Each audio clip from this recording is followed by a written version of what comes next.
Hello friends, this is Bhavna here. Welcome to let's crack. तो कैसे हैं आप सब? आई होप आप सब अच्छे होंगे, तैयारी भी अच्छे से कर रहे होंगे, है ना। अब तो सर्दी भी बढ़ रही है ना। तो हमने 50 क्वेश्चन कर लिए थे इंग्लिश पेडागोजी की। मैंने 100 क्वेश्चन की पीडीएफ रखी थी, लेकिन 100 क्वेश्चन कराती तो काफ़ी बड़ी क्लास हो जाती, इसलिए मैंने 50 कराए थे कल। 50 मैं आज करा रही हूँ, ठीक है। तो स्टार्ट करते हैं इंग्लिश पेडागोजी। इंग्लिश पेडागोजी की मैराथन तो हम कर चुके हैं और हमने टॉपिक वाइज भी सारी पेडागोजी कंप्लीट कर ली है, इंग्लिश की भी, हिंदी की भी, ईवीएस की भी, मैथ की भी, ठीक है। और सभी की हम मैराथन भी कर चुके हैं, ठीक है। तो अगर आपने वो नहीं देखी है तो जाकर देख लें, क्योंकि आपके कंसेप्ट क्लियर हो जाएंगे, है ना। तो स्टार्ट करते हैं। बताइए क्वेश्चन के answer. Question number 51, multilingualism as a strategy means, यानी बहुभाषावाद एक युक्ति की तरह काम करती है। तो इसका क्या मतलब है? Teaching of many languages in school, यानी क्लास में, स्कूल में बहुत सारी भाषा हो तो बहुभाषावाद होएगा, बहुत सारी भाषाओं को पढ़ाया जाए। Teaching of many languages. B option है teaching learning of mother tongue of all learners, यानी सभी बच्चों की मातृभाषा को पढ़ाया जाए। या फिर making use of language of learners, यानी बच्चों की भाषा को यूज किया जाए। D option enabling learners to learn foreign languages, यानी बच्चों को क्या है, फॉरेन लैंग्वेज सिखाएं, इतना सक्षम बनाएं। तो बताइए कौन सा ऑप्शन ठीक होगा। देखो, हम ज्यादा से ज्यादा लैंग्वेज पढ़ा नहीं सकते स्कूल में, भाई रख सकते हैं, यूज कर सकते हैं बच्चे, लेकिन हर एक लैंग्वेज हम पढ़ाई तो नहीं जा सकती, है ना। टीचिंग लर्निंग ऑफ मदर टंग, सभी की मदर टंग में पढ़ाएं कि अगर 50 बच्चे हैं और 50 बच्चों में से 50 की भाषा और तरह की, तो सभी की पढ़ाएं, सभी की मातृभाषा में पढ़ाएं, तो ऐसा भी नहीं हो सकता, है ना। Making use of language of learners, ये बात ठीक है कि बच्चों की भाषा को हम प्रयोग कर सकते हैं और बच्चे ज्यादा से ज्यादा प्रयोग करें, है ना, पढ़ाने के टाइम, तो अच्छा ऑप्शन है ये, है ना। तो सी ऑप्शन हमारा करेक्ट है, making use of language of learners, यानी बच्चों की भाषा को यूज करके पढ़ा सकते हैं, है ना। लेकिन सभी पर्टिकुलर अलग अलग पढ़ाएं तो इतना पॉसिबल नहीं हो पाता। Enable learner to learn foreign language, तो फॉरेन लैंग्वेज तो हमें पढ़ानी ही नहीं है, मतलब फॉरेन लैंग्वेज में तो पढ़ाना ही नहीं है प्राइमरी में वैसे भी बच्चों को, है ना। तो सी ऑप्शन हमारा करेक्ट है, ठीक है। आगे चलते हैं, नेक्स्ट क्वेश्चन बताइए। क्वेश्चन नंबर 52 बताइए, रीडिंग पेडागोजी एडवोकेट्स दैट, क्या मतलब है रीडिंग पेडागोजी का, रीडिंग करने का। रीडिंग इज मीनिंग मेकिंग, कि अगर हम पढ़ते हैं तो हम अर्थ के लिए पढ़ते हैं, अर्थ समझ आता है हमें, वो मीनिंग मेकिंग है। या फिर रीडिंग इज डिकोडिंग, हम डिकोड करते हैं। Reading is encoding the idea of the text, कि हमें टेक्स्ट का आइडिया लग जाता है, एनकोड कर लेते हैं हम। Reading is required to become a writer, यानी हमें एक लेखक बनने के लिए रीडिंग करनी जरूरत है। तो बताइए कौन सा एक ऑप्शन अच्छा होगा। तो भाई रीडिंग हम इसलिए तो करते नहीं है कि हमें राइटर बनना है या हम राइटर बन जाएंगे, इसकी रिक्वायरमेंट है कि किसी टेक्स्ट का आइडिया लगेगा पढ़ के।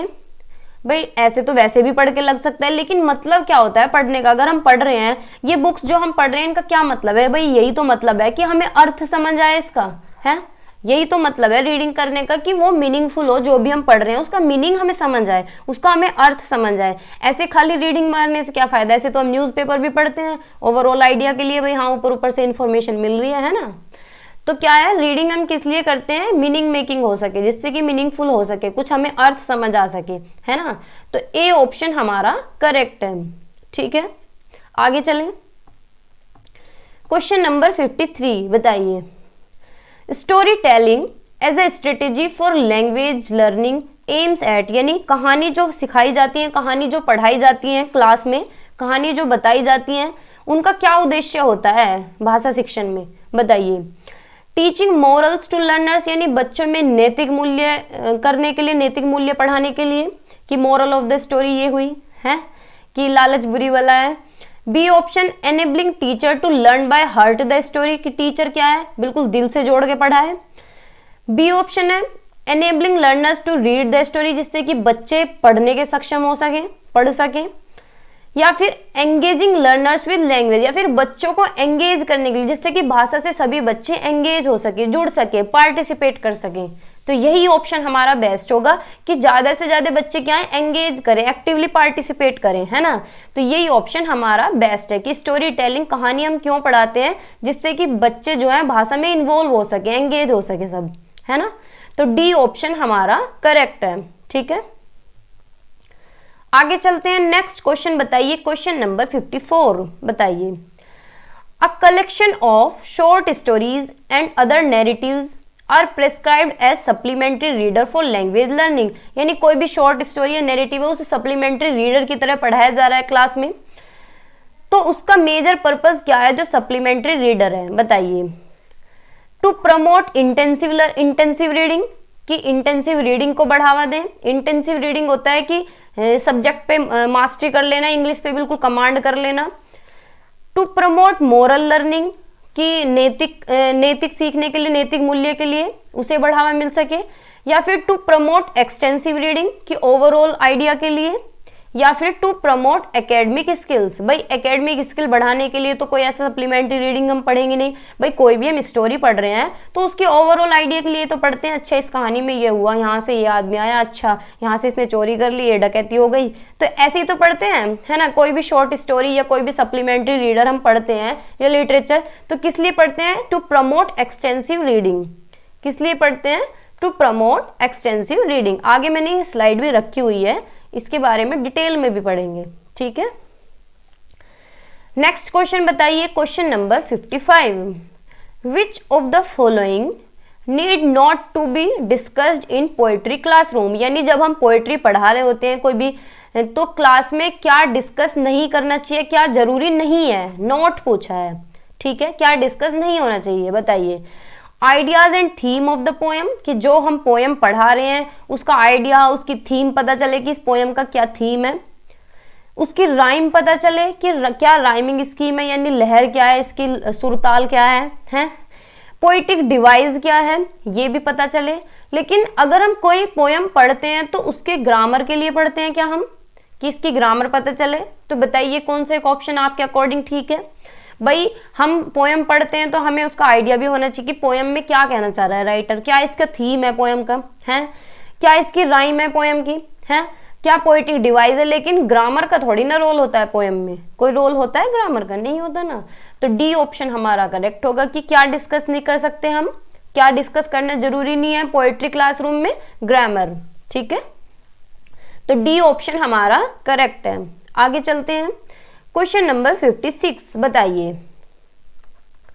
It is common for language speakers to use the words and sentence from other language, यानी कोई भी भाषा बोलने वाला हो, कोई भी स्पीकर हो जो अच्छे से भाषा को बोल सकता है, वो क्या करता है, कोई भी दूसरी भाषा के वर्ड भी बोल लेता है। जैसे कि ये प्रेस रिपोर्टर ही मान लो, चलो मैं तो ये नहीं मानती क्योंकि इनकी इतनी फ्लुएंसी होती है, इतनी तो फास्टली बोलते हैं और एक भी वर्ड इनसे गलत नहीं निकलता। हमारे तो पता नहीं क्या क्या निकल जाता है मुंह से, है ना।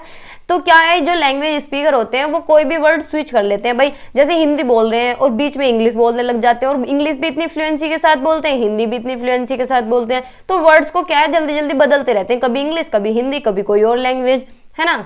तो ये क्या कहलाता है, what is this known as? A option है code switching and code mixing, या फिर लैंग्वेज ट्रांसमिशन, लैंग्वेज ट्रांसमिट करते हैं ये, या फिर भाषा को ये संदर्भ में बोलते हैं, या फिर सोशल लिंग्विस्टिक बिहेवियर है। देखो ये सामाजिक बिहेवियर तो है नहीं, भाई समाज की तो कोई बात नहीं हो रही है, ये तो लैंग्वेज को स्विच कर रहे हैं, कभी हिंदी बोल रहे हैं, कभी इंग्लिश बोल रहे हैं, कभी फ्रेंच बोल रहे हैं, मतलब कोई भी पर्टिकुलर भाषा, मैं तो सिर्फ नाम ले रही हूँ कि क्या है, वर्ड्स को चेंज करते रहते हैं, यूज करते रहते हैं।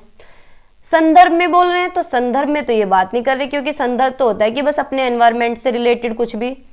या लैंग्वेज ट्रांसमिशन, तो ये लोग क्या करते हैं, ये स्विच करते हैं लैंग्वेज को, code switching and code mixing, यानी मिक्स करके भी बोल देते हैं भाषा को और स्विच भी कर लेते हैं, कभी हिंदी से इंग्लिश पे चले जाएंगे, इंग्लिश से हिंदी पे आ जाएंगे। ठीक है, तो इसे क्या बोलते हैं, code switching and code mixing.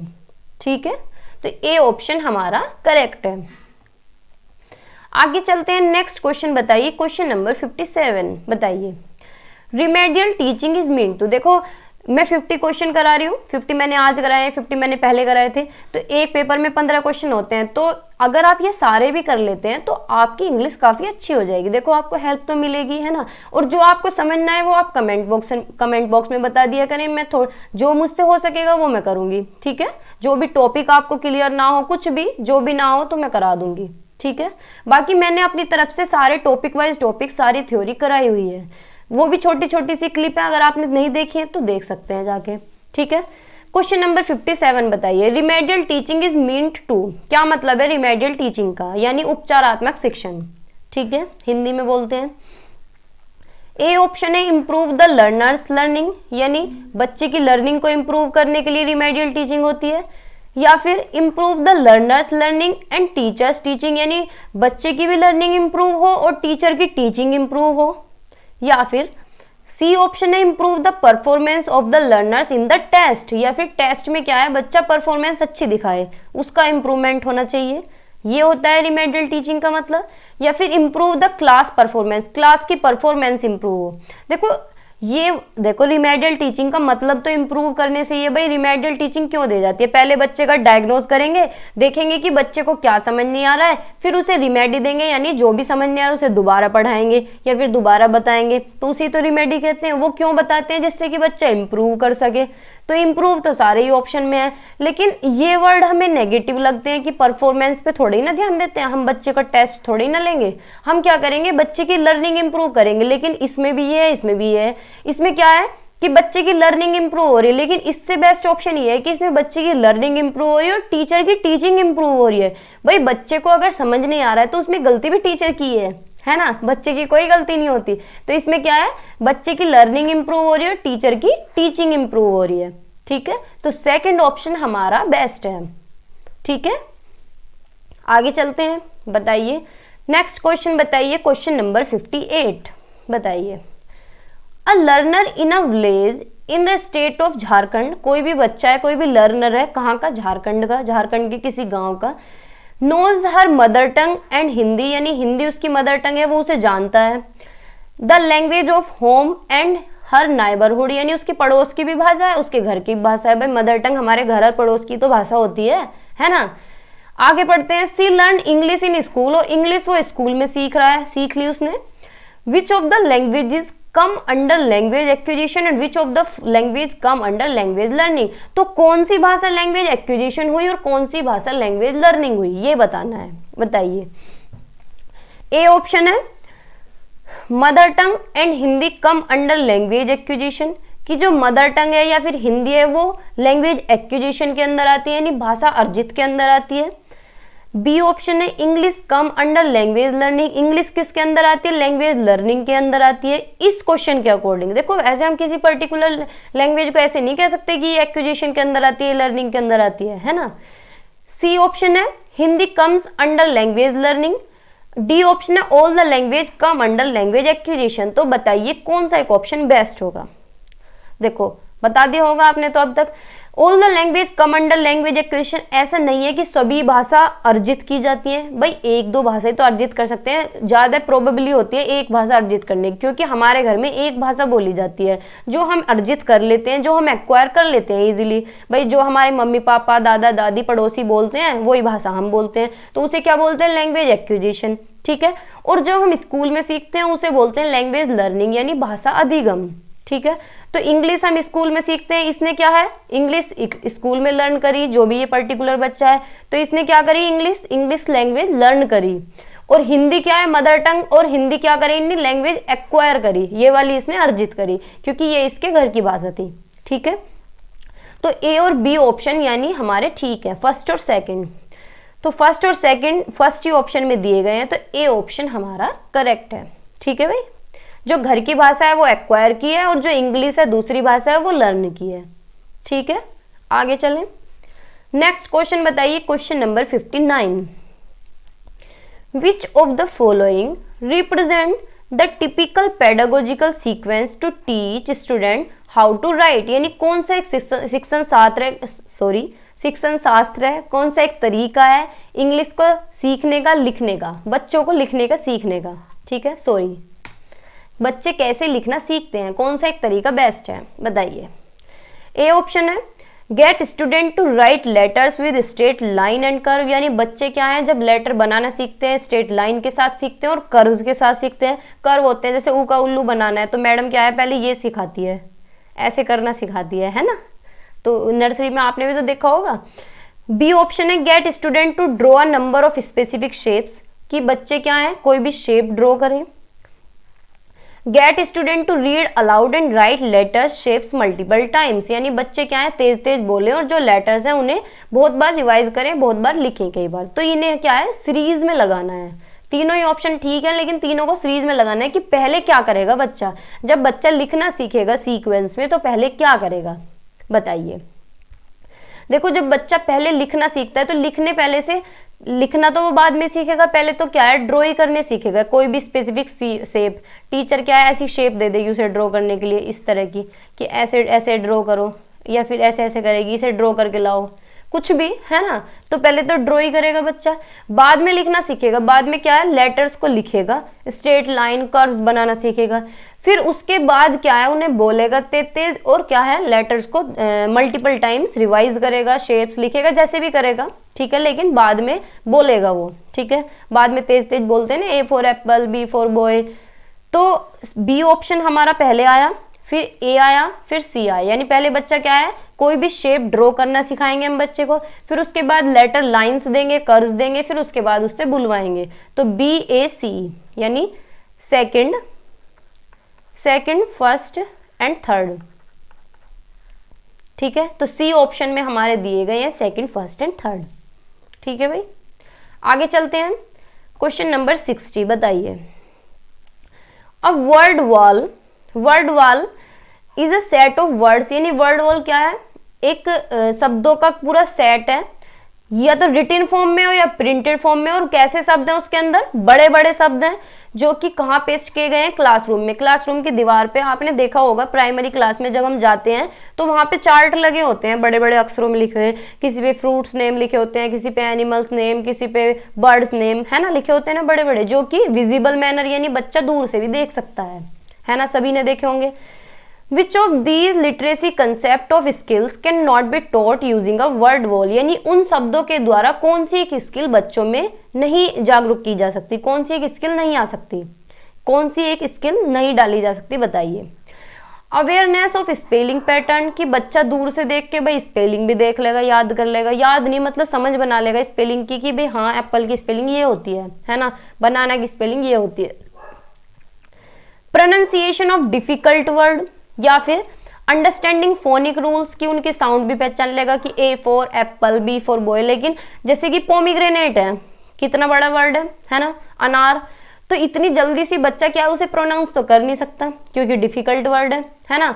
उनके रूट वर्ड भी समझ लेगा, लेकिन बच्चा क्या है डिफिकल्ट वर्ड को इतनी जल्दी से प्रोनाउंस नहीं कर सकता है ना। छोटा बच्चा पोमीग्रेनेट है, अच्छे पे स्पेलिंग नहीं बनती, उसकी प्रोनाउंसिएशन नहीं होती है ना।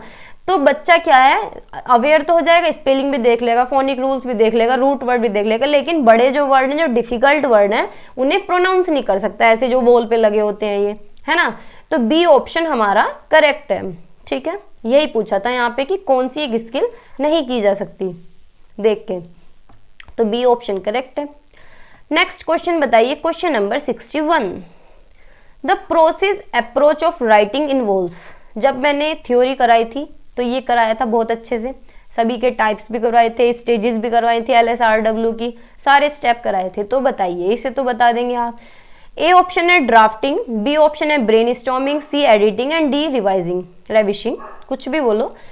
ये क्या है सीरीज में लगाने हैं, जैसे कि हम लिखते हैं, जैसे कि हम राइटिंग करते हैं, तो अप्रोचेज कौन कौन सी है इन्हें एक प्रोसेस में लगाना है। पहले हम क्या करते हैं, चलो आपने तो बता दिया होगा, पहले हम कुछ भी करते हैं तो अपने दिमाग में आइडियाज़ लाते हैं। जैसे मुझे भी कुछ लिखना हो तो मैं अपने दिमाग में क्या पेन चलाने से पहले सोचूंगी कि मुझे लिखना क्या है, यानी क्या करते हैं हम ब्रेन स्टॉर्मिंग करते हैं। क्या करते हैं ब्रेन स्टॉर्मिंग, आइडियाज़ लेके आते हैं अपने दिमाग में। तो बी ऑप्शन कौन से में है, एक ही ऑप्शन है जिसमें बी दिया गया है। देखो ये भी इत्तेफाक की बात होती है, नहीं तो सारे ऑप्शन चेक करने पड़ते हैं है ना। फिर क्या करेंगे, फिर ड्राफ्टिंग करेंगे, फिर देखेंगे कि हमने जो आइडियाज़ लगाए हैं वो ठीक है नहीं है। फिर क्या करेंगे, फिर रिविशिंग करेंगे, फिर एडिटिंग करेंगे और फिर शेयरिंग करेंगे ठीक है। तो बी ऑप्शन हमारा करेक्ट है ठीक है।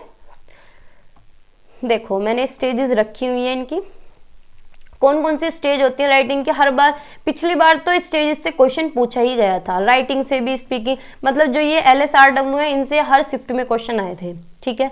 तो इसलिए अच्छे से पढ़ के चले जाना, एक वीडियो है उसे देख लेना, उसी से ही हो जाएगा। बताइए सॉरी देखिए, राइटिंग प्रोसेस है। फर्स्ट है प्री राइटिंग, यानी लिखने से पहले हम सोचते हैं कि हमारा क्या पर्पज है लिखने का, क्या क्या आइडियाज लगाएं हम इसमें, कौन सी फॉर्म्स यूज करें, यानी पूरा भाई हम लिखने से पहले तो सोचेंगे। जैसे कि हम बीएड में इतने बड़े बड़े लॉन्ग आंसर लिखते हैं तो अपने दिमाग में पहले आइडियाज सोचते हैं, अच्छा कौन सी हेडिंग लिखी जाएगी, क्या क्या वर्ड लिखूं, क्या इसकी पूरा पूरा अपने दिमाग में ब्रेनस्टॉर्मिंग कर लेते हैं, तो ये होती है प्री राइटिंग।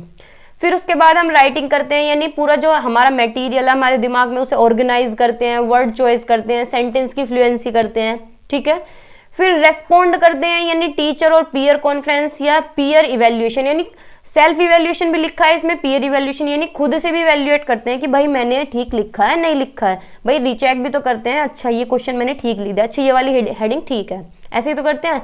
फिर रिवाइजिंग करते हैं, रेविशिंग यानी क्लैरिफाई करते हैं, दोबारा से रीऑर्गेनाइज करते हैं, रिफाइनिंग करते हैं यूजिंग प्रिसाइज लैंग्वेज की, अच्छा ये वाला पॉइंट यहाँ पे लिख देती हूँ, इसे अंडरलाइन कर देती हूँ, ज्यादा हाईलाइट कर देती हूँ, है ना।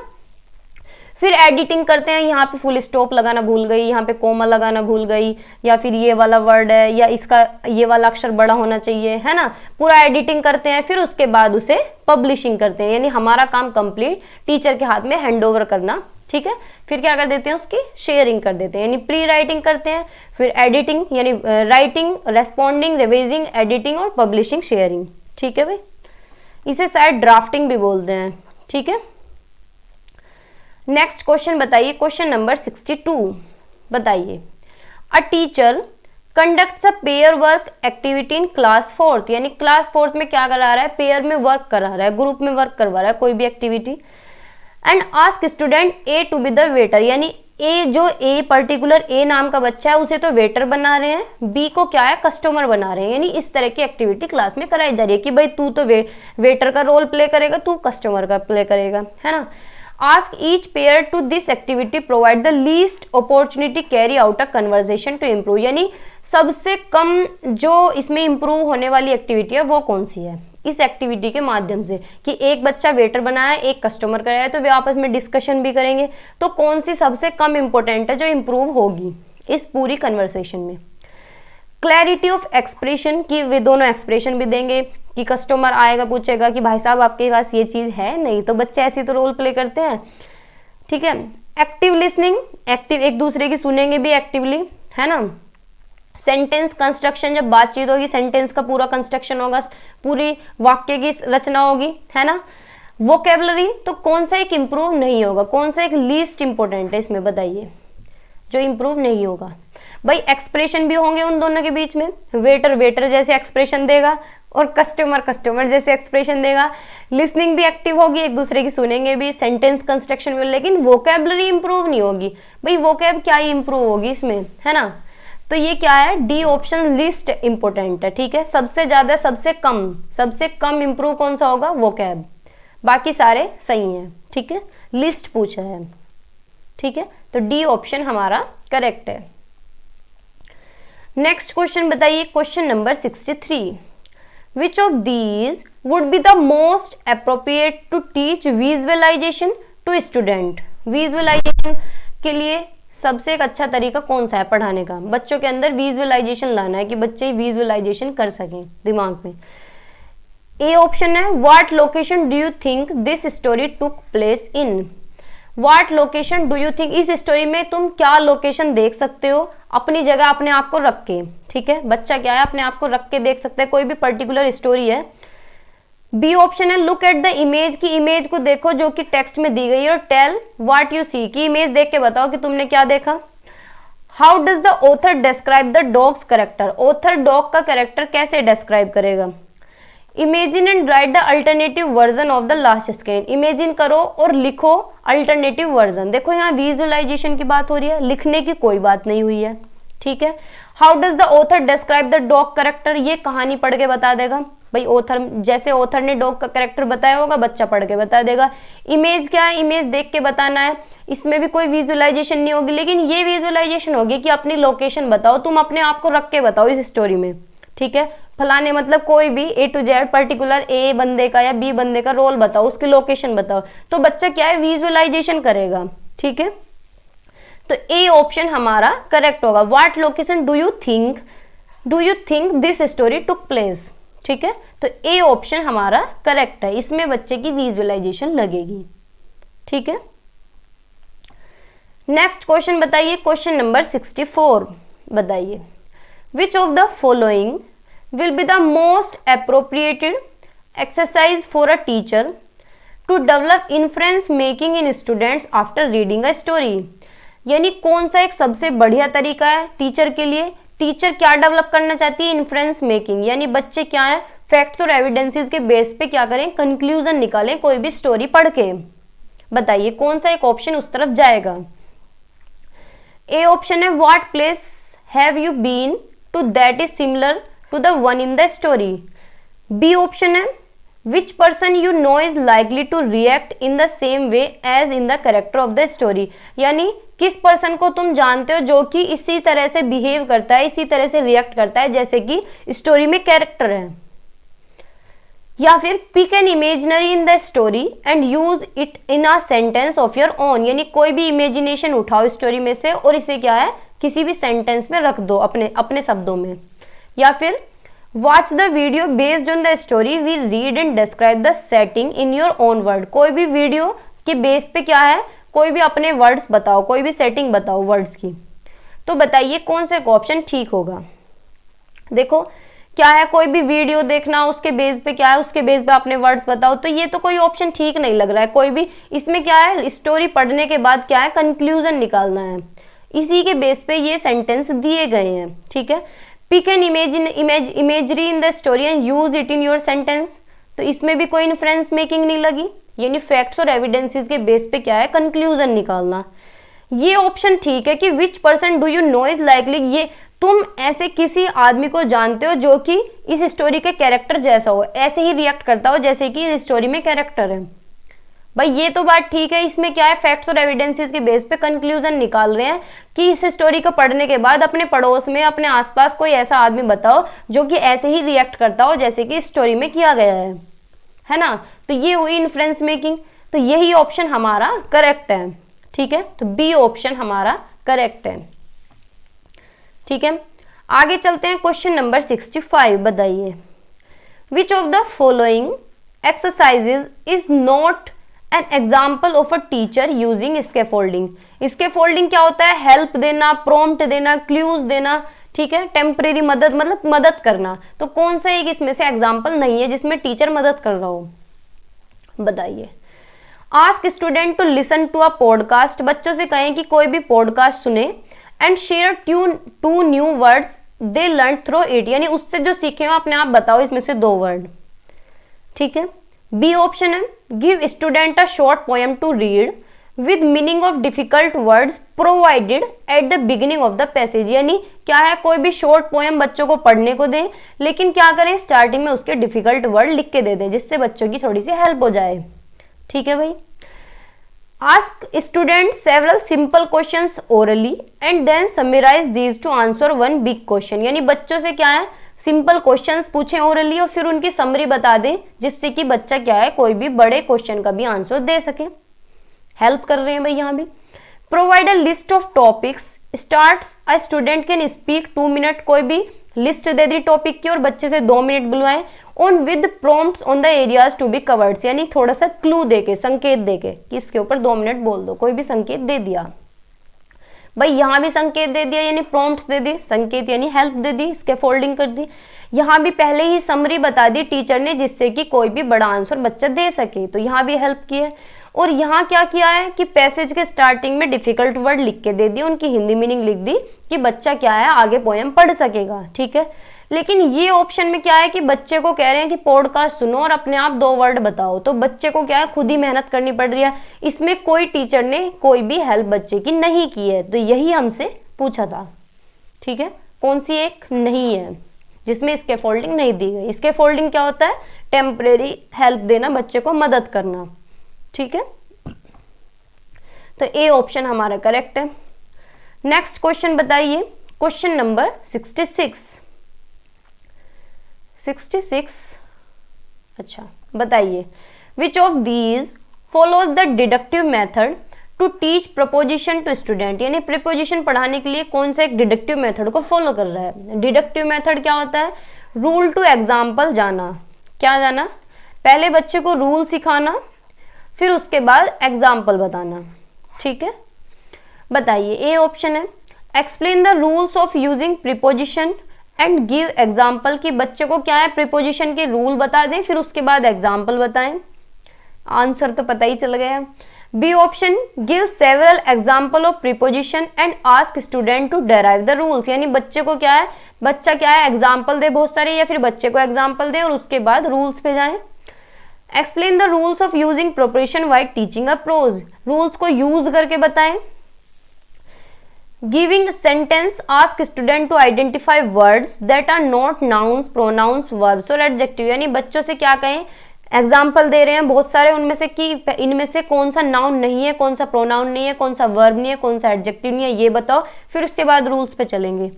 तो भाई सारों में ही पहले क्या है एग्जाम्पल दिए जा रहे हैं, लेकिन फर्स्ट ही ऑप्शन हमारा आंसर मिल गया था कि बच्चे को क्या है पहले प्रीपोजिशन के रूल बताएं फिर उसके बाद उसे एग्जाम्पल बताएं। ठीक है, तो ए ऑप्शन हमारा करेक्ट है। क्वेश्चन नंबर 67 बताइए। All children in India ideally begin their schooling in their mother tongue और होम लैंग्वेज, यानी इंडिया में जितने भी बच्चे हैं जब स्कूलिंग स्टार्ट करते हैं तो कैसे करते हैं, मदर टंग में और होम लैंग्वेज में, यानी अपनी घर की भाषा में ही तो पढ़ना शुरू करते हैं। भाई हम यहाँ से हिंदी में अब बातें करके जा रहे हैं अपने माँ बाप से और स्कूल में जाके इंग्लिश पेल रहे हैं, तो बच्चे के तो कुछ भी समझ नहीं आएगा।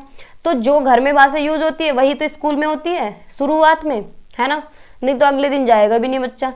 And move on to study 2 और more languages in high school, लेकिन जैसे जैसे हाई स्कूल तक जाते हैं तो उसमें ऐड ऑन हो जाती हैं लैंग्वेज, भाई 1-2 लैंग्वेज और ऐड हो जाती हैं, संस्कृत भी पढ़ने लगते हैं, इंग्लिश भी पढ़ने लगते हैं, है ना।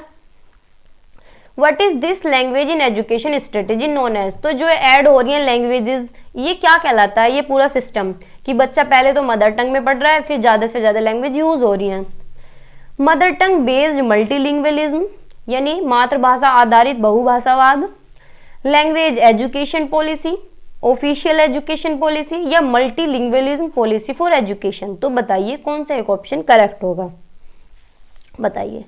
भाई बच्चा क्या है स्कूलिंग स्टार्ट कर रहा है मदर टंग में और आगे जाके ऐड ऑन कर रहा है बहुत सारी भाषा, तो क्या है मदर टंग बेस्ड मल्टीलिंग्वलिज्म, यानी मातृभाषा आधारित बहुभाषावाद। ठीक है, तो ए ऑप्शन हमारा करेक्ट है, बाकी सारे गलत हैं। नेक्स्ट क्वेश्चन बताइए, question number 68। Which one of the following is most effective assessment tool for language learning, कौन सा एक इफेक्टिव तरीका है असेसमेंट आकलन करने का बच्चों की भाषा शिक्षण का, भाषा अधिगम का, बताइए। रिटन टेस्ट, कि बच्चे का रिटन टेस्ट लें तो ही असेसमेंट होगा, तो आकलन अच्छा होगा। डिक्टेशन करें श्रुतलेख, या फिर असाइनमेंट दें, या फिर ऑब्जर्वेशन करें, बताइए कौन सा एक ऑप्शन अच्छा होगा। भाई सिंपल सी बात है, अगर हम बच्चे का असेसमेंट कर रहे हैं तो ना तो उसे रिटन टेस्ट देंगे, ना उसका डिक्टेशन करेंगे, ना असाइनमेंट। सबसे पहले हम क्या करेंगे, बच्चे को ऑब्जर्व करेंगे कि कितना सीख रहा है कितना नहीं सीख रहा है, उसी से तो आकलन होगा, है ना। तो डी ऑप्शन हमारा करेक्ट है। ठीक है, तो डी ऑप्शन हमारा करेक्ट है। आगे चलते हैं, क्वेश्चन नंबर 69 बताइए। A common feature of teaching English is the use of authentic text, यानी कॉमन फीचर क्या है इंग्लिश पढ़ाने का, क्या है ऑथेंटिक टेक्स्ट यूज हो रहे हैं इंग्लिश पढ़ाती बार। ऑथेंटिक टेक्स्ट होता है मतलब कोई भी नेचुरल लैंग्वेज, सिंपल लैंग्वेज जो कि संदर्भ में पढ़ाई जा रही हो। विच of the following best fulfils the purpose of authentic taste, यानी कौन सा एक तरीका इसमें से ठीक है जो कि ये ऑथेंटिक टेक्स्ट को फुलफिल कर रहा हो, यानी कुछ नेचुरली। ऑथेंटिक टेस्ट होता है सत्यता, प्रामाणिकता, किसी चीज की सच्चाई हो, नॉर्मल हो, नेचुरल हो। ठीक है, अ रूल्स शीट फॉर फोनिक्स, यानी पूरी शीट दे दें फोनिक्स की, यानी साउंड की पूरी वर्कशीट, पूरी रूल्स की। या फिर अ food menu at local restaurant, की पूरा भाई किसी भी हम अपने एरिया में रेस्टोरेंट में जाते हैं तो वहाँ मेन्यू मिलता है, तो बताइए। सी ऑप्शन है 2 minute video that you recorded on your phone, कि 2 मिनट की वीडियो अपने फोन में रिकॉर्ड करना, वो होता है ऑथेंटिक टेक्स्ट। या फिर a Japanese story translated into English by the teacher, यानी टीचर के द्वारा क्या है जापानीज स्टोरी को ट्रांसलेट किया जा रहा है इंग्लिश में, तो ये तो कोई ऑथेंटिक टेक्स्ट नहीं हुआ। ना कि 2 मिनट की वीडियो बना लो अपने फोन में, ये क्या ऑथेंटिक टेक्स्ट हुआ। कि रूल्स की शीट हो फोनिक्स की, तो ये भी नहीं हुआ। लेकिन ये ऑप्शन कहीं ना कहीं मैच कर रहा है कि फूड मेन्यू अपने लोकल रेस्टोरेंट का, कहाँ का, लोकल का। अगर यहाँ पे फॉरेन रेस्टोरेंट हो जाता तो ये भी कट हो जाता, फिर कुछ और ऑप्शन देते ये, है ना। तो ये क्या है, food menu at a local restaurant. तो इसमें थोड़ी सी प्रामाणिकता है कि भाई अपने एरिया का कोई भी रेस्टोरेंट और उसका फूड मेन्यू, ठीक है। तो बी ऑप्शन हमारा करेक्ट है। आगे चलते हैं, क्वेश्चन नंबर 70 बताइए। Which of the following online tools would be the best suited to help students understand the structure of complex plots. कौन सा एक ऑनलाइन टूल्स है, यानी जो बच्चे की क्या है, बच्चे की समझ विकसित कर रहा हो, बच्चे के स्ट्रक्चर को समझ रहा हो, कॉम्प्लेक्स प्लॉट्स को समझ रहा हो, बताइए तो कौन सा एक होगा। A rewording program converting complex word to simpler ones, कि कोई भी रीवर्डिंग प्रोग्राम है उसमें क्या है, जो जटिल शब्द है उन्हें सिंपल में कन्वर्ट कर रहे हो। या फिर a levelled reading program converting text into different reading level, कोई भी रीडिंग प्रोग्राम हो जहाँ पे पढ़ा जा रहा हो कुछ भी, टेक्स्ट को क्या है अलग अलग लेवल पे पढ़ें, कन्वर्ट करें। या फिर कोई भी माइंड मैपिंग प्रोग्राम जहाँ पे where thoughts and ideas are split into component, यानी क्या है, कोई भी माइंड मैपिंग प्रोग्राम हो जहाँ पे बच्चे के थॉट्स, बच्चे के विचार और बच्चे के जो आइडियाज हैं उन्हें टुकड़ों में तोड़े, स्प्लिट करें कंपोनेंट्स में अलग अलग, तब समझें, तब समझ सकते हैं हम बच्चे को कि कौन सा इनका कॉम्प्लेक्स प्लॉट है, कौन सा सिंपल प्लॉट्स है। या फिर a gamification program that awards coins for reading answer and question, कोई भी गेमिंग प्रोग्राम कराएं कि तुम्हें अवार्ड मिलेगा अगर तुम क्वेश्चन आंसर रीड करोगे। तो बताइए कौन सा एक ऑप्शन ठीक होगा। कि भाई हमें क्या देखना है, स्ट्रक्चर देखना है बच्चे के दिमाग का कि कौन सा कॉम्प्लेक्स प्लॉट्स है, यानी कौन सा बच्चे को जटिल लग रहा है, कौन क्या सरल लग रहा है। तो हम क्या करेंगे, कोई भी माइंड मैपिंग प्रोग्राम कराएंगे जहां हम बच्चे के थॉट्स देख सकेंगे, आइडियाज देख सकेंगे, किस तरह से वो स्प्लिट हो रहे हैं कंपोनेंट्स में, है ना। तो सी ऑप्शन हमारा यहाँ पे करेक्ट है, ठीक है। आगे चलते हैं, नेक्स्ट क्वेश्चन बताइए, क्वेश्चन नंबर 71 बताइए। A student wrote a paragraph on New Year celebration, कोई भी बच्चा है पैराग्राफ लिख रहा है न्यू ईयर सेलिब्रेशन पे, नई साल पे आने भी वाली है ना। जैसे मान लो आप ही हैं, ठीक है। For new years day my family and I invited our friends for midnight countdown, यानी हमने क्या करा न्यू ईयर पे, अपनी फैमिली और अपने दोस्तों को इन्वाइट करा जब काउंटडाउन शुरू हो रही थी कि भाई अभी 1 मिनट रह गई, 10 मिनट 20 मिनट, काउंटडाउन चल रही थी कि 12 बजने वाले हैं, गिन रहे थे हम minute. On New Year's Eve we went to cake shop to order cake, यानी हम क्या है केक की दुकान पे गए, केक ऑर्डर किया हमने। We also bought decorations drinks other snacks for party, my parents blow the balloons and I help decorate the house, यानी हम क्या है बहुत सारा डेकोरेशन का सामान भी लेके आए, स्नैक्स लेके आए, पार्टी की हमने, पार्टी करने के लिए, और मैंने अपने पेरेंट्स के साथ क्या है घर भी डेकोरेट कराया, ठीक है। Our friends came over after dinner and we played till midnight, यानी हमने क्या है सब लोगों ने डिनर किया और लेट नाइट तक क्या है पार्टी करी, खेले हम लोग सब। तो ये जो पूरी राम कथा है इससे क्या मतलब है, what step of paragraph writing should you ask the most focus on, यानी पैराग्राफ अगर आप लिख रहे हैं तो इसमें सबसे ज्यादा फोकस किस चीज पे होगा बताइए, आइडिएटिंग पे या स्ट्रक्चरिंग पे या फिर ड्राफ्टिंग पे या फिर एडिटिंग पे, बताइए कौन सा एक ऑप्शन ठीक होगा। भाई पूरी प्लानिंग हो गई, पूरा आइडिया तो इन्होंने रख दिए, पूरा स्ट्रक्चर्ड प्लान होगा कि ऐसे ऐसे कर लिया, पूरी ड्राफ्टिंग कर दी इन्होंने, लेकिन क्या है सबसे ज्यादा जो फोकस होगा वो किस चीज पे होगा, एडिटिंग पे। यानी अब हमें ये पैराग्राफ अगर लिखना हो, अगर आपको किसी को ये बता दिया जाए कि न्यू ईयर आने वाला है हम ऐसे ऐसे करेंगे सारी चीज, तो आप क्या, आपको आइडिया भी मिल गया, पूरा स्ट्रक्चर मिल गया, पूरी ड्राफ्टिंग कर दी, लेकिन आप क्या लिखेंगे उसे, उसका पूरी एडिटिंग करेंगे कि अब मुझे किस तरह से पैटर्न में लिखना है, कि भाई मैं इस तरह से लिखूंगा, फिर यहाँ पे जगह छोड़ूंगा थोड़ी सी, फिर यहाँ से लिखना शुरू करूंगा, फिर यहाँ के हम योर ओबीडिएंटली, ठीक है कुछ भी मतलब, तो फिर क्या है एडिटिंग करेंगे लास्ट में, है ना। तो डी ऑप्शन हमारा यहाँ पे बेस्ट है, ठीक है। आगे चलते हैं, नेक्स्ट क्वेश्चन बताइए, क्वेश्चन नंबर 72।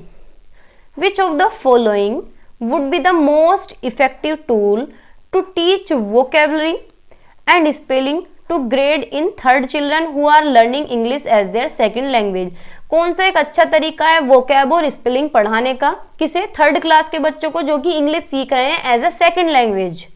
बच्चे क्या है दूसरी भाषा के तौर पे इंग्लिश सीख रहे हैं, तो वोकैब सिखाने का और स्पेलिंग सिखाने का सबसे बढ़िया तरीका कौन सा है? पॉडकास्ट करना।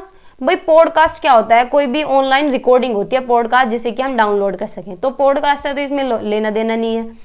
राइटिंग टेम्पलेट, टेम्पलेट्स मतलब कोई भी हेडिंग लिखना।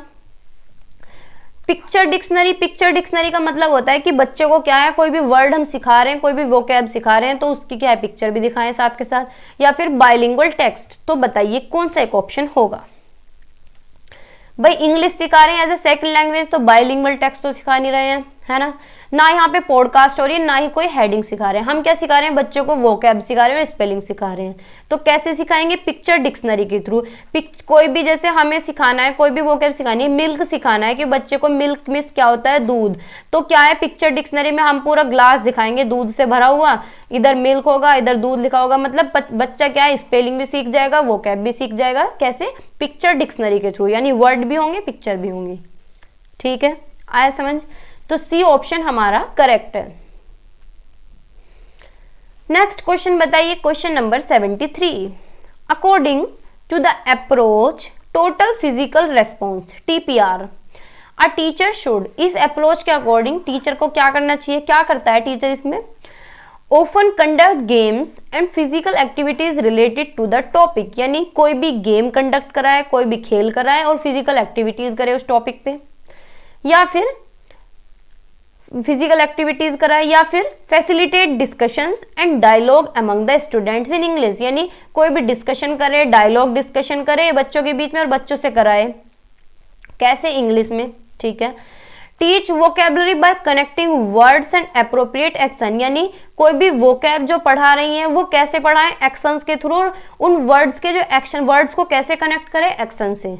यानी जैसे मैं कुछ भी पढ़ा रही हूँ तो ऐसे हाथ घुमा रही हूँ एक्शंस के थ्रू, वर्ड्स को कनेक्ट करके, जिस तरह का वर्ड हो, जिस तरह का सेंटेंस हो, उसी तरह का एक्शन हो।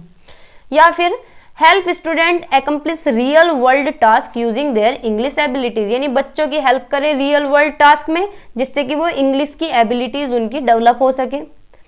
तो बताइए कौन सा एक ऑप्शन होगा? देखो TPR क्या होता है? कोई भी चीज अगर हम बच्चों को पढ़ा रहे हैं उस पर हम फिजिकली रेस्पोंड कैसे कर रहे हैं, बच्चों के साथ क्या है फिजिकली रेस्पोंड करना। ठीक है। और कौन करेगा रेस्पोंड? टीचर करेगा, पहले टीचर को देख के बाद में बच्चे करेंगे, यानी टीचर क्या है केंद्र में होगा, टीचर ही मुख्य, मतलब टीचर पोएम पढ़ा रही है तो टीचर ही पहले डांस करेगी, बच्चे बाद में करेंगे। डांस का मतलब है एक्टिविटी, गतिविधि, एक्शंस। ठीक है, जो भी हाथ हिलाते हैं, है ना। तो ये क्या है? सी ऑप्शन हमारा यहाँ पे बेस्ट है कि कैसे जो वर्ड्स हम पढ़ा रहे हैं उन्हें कनेक्ट करेंगे एक्शंस के साथ। ठीक है, तो ये सबसे बेस्ट ऑप्शन है TPR का। ठीक है, टोटल फिजिकल रेस्पॉन्स से हर शिफ्ट में क्वेश्चन एक आया है। ठीक है, तो सी ऑप्शन हमारा करेक्ट है। टोटल फिजिकल रेस्पॉन्स में क्या है? टीचर रेस्पॉन्ड करता है, टीचर एक्शन करता है, उसे देख के बच्चे फॉलो करते हैं। जैसे कि मछली जल की रानी है तो टीचर मछली बनेगी, उसके बाद बच्चे एक्शन करेंगे कि मछली जल की रानी है ना। तो सी ऑप्शन हमारा करेक्ट है। ठीक है, आगे चलते हैं। क्वेश्चन नंबर 74 बताइएगा। विच of the following classroom situation is not conducive for language acquisition in grade 3? Third class के लिए कौन सी एक लैंग्वेज एक्विजिशन नहीं है? किसके हाइपोथेसिस पे बेस्ड? क्रेशन ने हाइपोथेसिस दी थी 5, उन पे कौन सी एक सिचुएशन बेस्ड नहीं है इन ऑप्शंस में से? बताइए। Student can choose the topics for writing exercise on their own, बच्चे क्या है कोई भी टॉपिक चूज कर सकते हैं कोई भी रिटन एक्सरसाइज के लिए। या फिर childrens are not scolded for committing errors while speaking English, कि बच्चों को क्या है हमें डांटना नहीं चाहिए अगर उनसे गलतियां हो जाती हैं बोलती बार। Peer discussion happens frequently on various general topic, यानी बच्चे क्या है कोई भी जनरल टॉपिक पे डिस्कशन करें। ठीक है भाई, मिलते जुलते हैं ये भी। डी ऑप्शन है teacher using Shakespeare play for read aloud lesson in the class, teacher क्या है ये जो है शेक्सपियर का कोई भी प्ले कोई भी ड्रामा क्लास में तेज तेज पढ़वाए। तो बताइए भाई, यही ऑप्शन हमारा अटपटा है, कहाँ से आ गई इसमें शेक्सपियर की बात? भाई बाकी चलो सारे ठीक है कि पीयर डिस्कशन कराएं किसी भी जनरल टॉपिक पे, बच्चों को डांटना नहीं है, एरर अगर कर रहे हैं वे कोई भी रिटर्न एक्सरसाइज करा सकते हैं, लेकिन खुद से करेंगे, वो खुद से टॉपिक चुनेंगे तो ये भी ठीक है। लेकिन ये बात बिल्कुल गलत है कि टीचर क्या है कोई भी शेक्सपियर का प्ले यूज करे, किस लिए, तेज तेज पढ़वाने के लिए। तो ये तो क्रिएशन हाइपोथेसिस से क्या किसी से भी रिलेट नहीं करता है ना। तो डी ऑप्शन हमारा करेक्ट है। ठीक है, आगे चलते हैं। क्वेश्चन नंबर 75 बताइए, which of the following is the least relevant objective for introducing children to poetry. बच्चों को क्या है पोएट्री पढ़ाती बार सबसे कम, सबसे लीस्ट रेलिवेंट कौन सा है बताइए।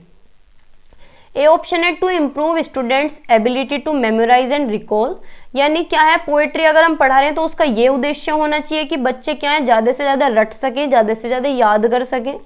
या फिर to expose student to different forms of writing, यानी बच्चों को क्या है राइटिंग के अलग अलग प्रकार बताएं कि इस तरह की भी राइटिंग होती है।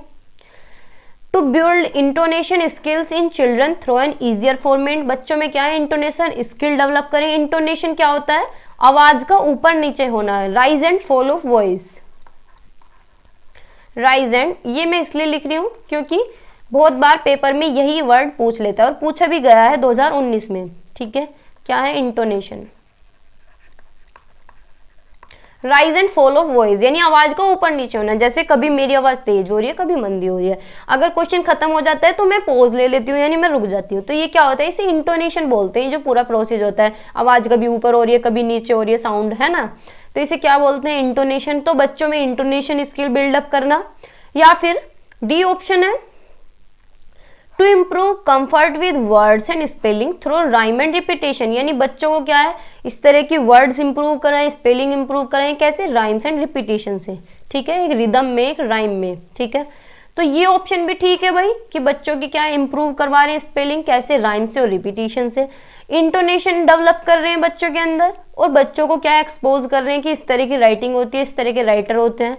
लेकिन ये गलत है कि बच्चों की क्या है मेमोराइजेशन इंप्रूव करें या रिकॉल, बच्चे जो रटना सीख लें बढ़िया से। तो ये ऑप्शन हमारा क्या है लीस्ट इंपॉर्टेंट है, लीस्ट है, सबसे बेकार यही है। ठीक है, तो ए ऑप्शन हमारा करेक्ट है, बाकी सारे ठीक है।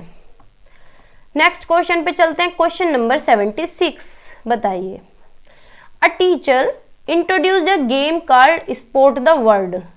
टीचर क्या करा रही है, कोई भी ये गेम करा रही है sport the word. Sport the word क्या होता है कि इतने सारे वर्ड लिखे होते हैं, आपने देखा भी होगा बहुत बार। क्या है इसमें से हम बचपन में क्या करते थे कि भाई मेरा नाम ये रहा, बी मिल गया, एच मिल गया, ऐसे ऐसे करके ये पूरा गोला बन गया, है ना, वो करते हैं। ठीक है, तो वही एक्टिविटी क्लास में करा रही है कि वर्ड स्पोर्ट करने हैं, तुम्हें गोला करना है कोई भी वर्ड का। ठीक है, student were given a page long story and they had to rapidly circle the words uttered by the teacher, यानी क्या है टीचर क्या है जल्दी जल्दी बोल रही है कि भाई तुम्हारे सामने ये शीट रखी हुई है, तुम्हें मैं जैसे ही बोलूंगी तुरंत तुम्हें गोला कर देना है उस वर्ड पे, ऐसे गोला कर देना है या फिर कुछ भी ऐसे कर देना है। ठीक है, यानी जल्दी जल्दी। विच of the following language skills can this help develop, यानी इससे क्या है कौन सी भाषा कौशल कौन सी स्किल डेवलप होगी बच्चों के अंदर। प्रूफ रीडिंग या फिर स्कैनिंग या फिर इन्फरिंग या फिर इंटेंसिव रीडिंग। तो बताइए कौन सा एक ऑप्शन बढ़िया होगा। भाई प्रूफ रीडिंग तो होगी नहीं, कोई भी रीडिंग नहीं कर रहे हैं यहाँ पे, ना बच्चे कोई अनुमान लगा रहे हैं, इन्फरिंग ना कोई कंक्लूजन निकाल रहे हैं कि पढ़ने के बेस पे कंक्लूजन निकाल लिया। या फिर इंटेंसिव रीडिंग होती है यानी कमांड कर रहे हैं इंग्लिश पे या फिर मास्टरी कर रहे हैं, बिल्कुल पूरे अर्थ के साथ पढ़ रहे हैं। भाई वो तो क्या कर रहे हैं, उन्हें तो बस वर्ड पे नॉलेज है कि भाई मैडम जो वर्ड बोलेगी तुरंत अंडरलाइन कर देना है। तो वो क्या कर रहे हैं, वो स्कैनिंग कर रहे हैं, क्या स्पेसिफिक क्या कर रहे हैं, स्कैनिंग कर रहे हैं, बस ऐसे ही देख लिया और सर्कल कर लिया। ठीक है, तो आगे मैंने रखे हैं, तो बी ऑप्शन हमारा करेक्ट हुआ ना। ठीक है, अब आगे देखते हैं स्कीमिंग और स्कैनिंग। स्कीमिंग क्या होता है, reading quickly to get the general theme topic और मेन आइडिया, जल्दी जल्दी पढ़ना, लेकिन किस लिए, ओवरऑल अंडरस्टैंडिंग के लिए, समझ के लिए। ठीक है, ये भी क्या है फास्ट रीडिंग एक्टिविटी है जैसे कि न्यूज़पेपर पढ़ना, मैगजीन पढ़ना। ठीक है, स्कैनिंग क्या होता है, टू लोकेट स्पेसिफिक फैक्ट, कोई भी तथ्य या कोई भी पर्टिकुलर इंफॉर्मेशन के लिए पढ़ना, किस लिए कि ओवरऑल एक आइडिया मिल जाए। ठीक है, जैसे कि ट्रेन का टिकट है तो हमें ट्रेन के टिकट में क्या देखना होता है कि मेरी सीट नंबर ये है और ट्रेन का नंबर ये है। बाकी जो राम कथा लिखी होती है कोई पढ़ता है उसे, है कोई खाली टाइम में तो ये जो पेज लगे होते हैं रेल में उन्हें पढ़ लेते हैं। लेकिन सिंपल अगर देखा जाए तो क्या करते हैं, बस फैक्ट पढ़ लिया, कोई भी पर्टिकुलर इन्फॉर्मेशन पढ़ ली, बात खत्म। तो स्कैनिंग क्या होता है, कोई भी ओवरऑल आइडिया के लिए पढ़ना, ठीक है।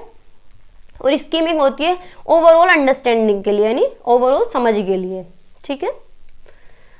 आगे चलते हैं, नेक्स्ट क्वेश्चन बताइए, question number 77। A class of grade 4th student is learning English as second language, यानी 4th क्लास का कोई बच्चा है, इंग्लिश को कैसे याद कर रहा है, कैसे सीख रहा है, एज अ सेकेंड लैंग्वेज के, मतलब दूसरी भाषा के तौर पे। A diagnostic shows that most of them can read only grade 2nd level, यानी बच्चों का क्या है, निदान हुआ, निदानात्मक टेस्ट हुआ, यानी डायग्नोस्टिक टेस्ट हुआ और पता चला कि 4th क्लास के बच्चे और 2nd लेवल की भी नहीं पढ़ पा रहे, वो 2nd क्लास की बुक भी उनसे नहीं पढ़ी जा रही, यानी बच्चों का लेवल खत्म है, टीचर ने कुछ नहीं पढ़ाया। Which of the following classroom routines will enable the maximise number of student to participate and catch up, यानी किस तरह की एक्टिविटी, किस तरह का क्लासरूम का रूटीन टीचर को रखना चाहिए जिससे कि ज्यादा से ज्यादा बच्चे कैचअप कर सकें, यानी पकड़ सकें और ज्यादा से ज्यादा पार्टिसिपेट कर सकें।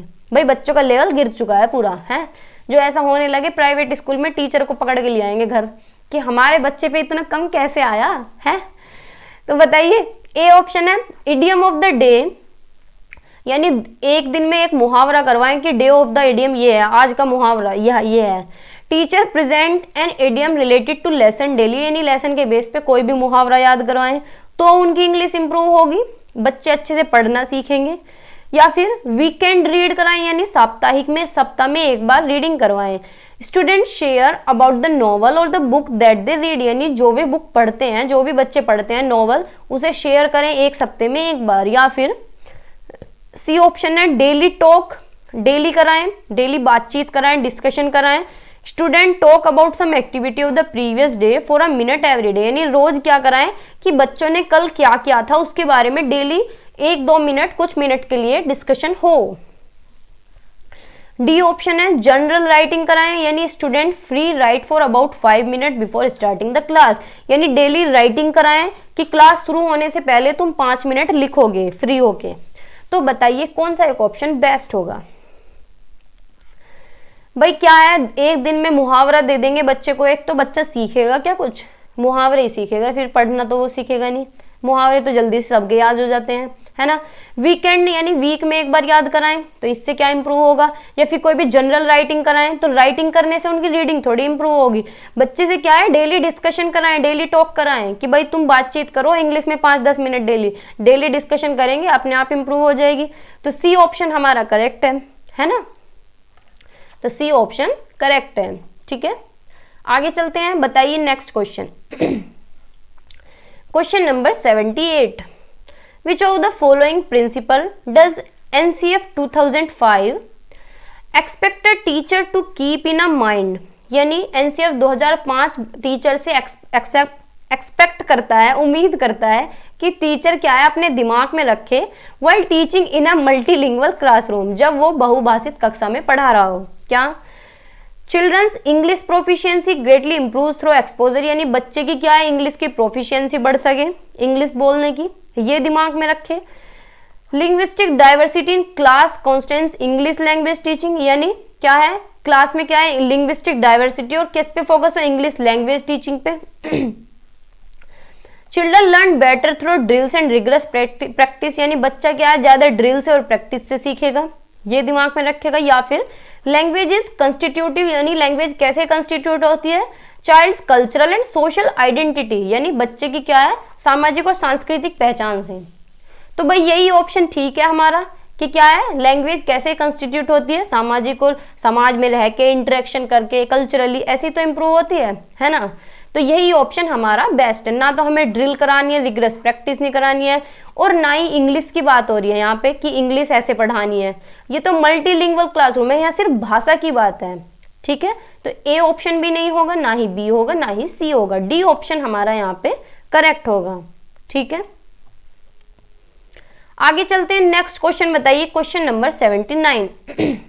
विच of the following pedagogical method follow a contextualised approach, संदर्भित कौन सी उपागम है इसमें, toward teaching the tense form, tense पढ़ाती बार, बताइए कौन सा है कंटेक्चुअलाइज्ड अप्रोच है इसमें। ए ऑप्शन है explaining different types of tense form with single sentence example, यानी बच्चे को क्या है अलग अलग तरह के टेंस सिखा दें एक सिंगल एग्जाम्पल देके। Encouraging student to apply the concept of tense forms in their first language, बच्चे को एनकरेज करें कि बच्चा अप्लाई करे टेंस को खुद अपनी पहली भाषा में यानी अपनी मदर टंग में, या फिर make student practice each rule about tense forms through a worksheet focused on the rule, teach बच्चा क्या करे प्रैक्टिस करे टेंस की कैसे वर्कशीट पे और रूल्स पे फोकस करे। या फिर using a scripted dialogue to teach in which different tense forms are used, यानी क्या है पहले से डायलॉग डिस्कशन करे, डायलॉग से पढ़ाए, टीचर डिस्कशन करके पढ़ाए और क्या है टेंस को कैसे यूज करके पढ़ाए। ठीक है, तो बताइए कौन सा एक ऑप्शन ठीक होगा। भाई कंटेक्चुअलाइजेशन का मतलब होता है बच्चे के संदर्भ में पढ़ाना। ठीक है, संदर्भ का मतलब है कि उसे समझ आए, रियल लाइफ से रिलेटेड हो, एनवायरमेंट से रिलेटेड हो। ठीक है, तो इसमें क्या है भाई टेंस को पढ़ा रहे हैं और एग्जाम्पल दे रहे हैं यानी उसकी फॉर्म बता रहे हैं, तो ये तो रूल टू एग्जाम्पल हो गया। तो ऐसे थोड़ी ना पढ़ाना है बच्चे को, एग्जाम्पल टू रूल पढ़ाना है अगर पढ़ाना ही है तो। या फिर एनकरेज करें कि उसकी फर्स्ट लैंग्वेज में पढ़ाएं, या फिर भाई ऐसा नहीं है कि फर्स्ट लैंग्वेज में पढ़ाएं यानी संदर्भ से पढ़ाएं। भाई इंग्लिश पढ़ा रहे हैं तो जरूरी थोड़ी उसे हिंदी में पढ़ाएं या मदर टंग में पढ़ाएं, क्या है संदर्भ में पढ़ाएं यानी बच्चे की समझ में आना चाहिए।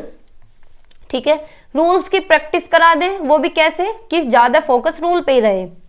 या फिर कि बच्चों को डायलॉग दें, ये सबसे अच्छा है कि पहले से ही क्या है बच्चों को डायलॉग डिस्कशन कराएं और टेंस कैसे पढ़ाएं यूज करके।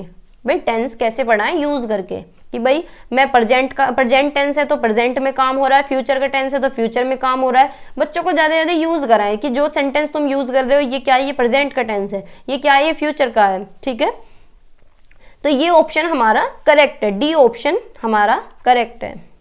ठीक है, नेक्स्ट क्वेश्चन बताइए, क्वेश्चन नंबर 80 बताइए। The red ball quickly tell on to the floor, यानी क्या है एक लाल बॉल है फ्लोर पे ऐसे ही फुदकती जा रही है, उछलती जा रही है। Which has already went and rolled away, यानी लुढ़कती जा रही है। When asked to underline the words, मतलब ये पूरा सेंटेंस है, इसमें क्या है एडवर्ब अंडरलाइन करना है। क्लास 5th स्टूडेंट किरण ने अंडरलाइन किए हैं 2 वर्ड, क्विकली और अवे। ठीक है भाई 2 वर्ड उसने अंडरलाइन कर दिए, बाकी नहीं किए। विच ऑफ द फॉलोइंग बिलो, कौन सा उसे मिसकंसेप्शन है किरण को। एडवर्ब में, एडवर्ब क्या होता है जो वर्ब और एडजेक्टिव के बारे में बताता है। ठीक है, एडवर्ब मॉडिफाई करता है वर्ब्स और एडजेक्टिव को। तो ये क्या कह रही है किरण को, क्या मिसकंसेप्शन है, इन 4 में से एक होगा कि Kiran adverbs modify only verbs and not adjective, की एडवर्ब सिर्फ वर्ब को ही मॉडिफाई करते हैं एडजेक्टिव को नहीं करते। तो ये ऑप्शन होगा। Adverbs always and with ly, चलो ये मान लेते हैं कि एडवर्ब जो वर्ड्स होते हैं मोस्टली उनके बाद में क्या है ly लगता है ऑलरेडी। ठीक है, इस तरह से। Adverb need to appear after the verb. ठीक है, none, Kiran has identify the adverb correctly, कि कोई भी नहीं है, किरण ने बिल्कुल करेक्टली देख लिया, सारे ऑप्शन ठीक है, हैं किरण ने क्या है आइडेंटिफाई कर लिया एडवर्ब। तो ये ऑप्शन भी नहीं होगा। हमें क्या है मिसकंसेप्शन देखना है कि किसमें किरण को मिसकंसेप्शन है। मिसकंसेप्शन यानी गलत धारणा उसके दिमाग में बनी हुई है। तो यही ऑप्शन हमारा ठीक होगा कि उसके दिमाग में ये धारणा बनी हुई है कि सिर्फ वर्ब को मॉडिफाई करते हैं एडवर्ब, ना कि एडजेक्टिव को। तो यही मिसकंसेप्शन उसके दिमाग में बना है, ऑप्शन ही कट गया मुझसे। ठीक है, ए ऑप्शन हमारा करेक्ट है। ठीक है भाई, नेक्स्ट क्वेश्चन है question number 81। Miss Vijay Lakshmi ask her grade 5 student to write an essay on myself.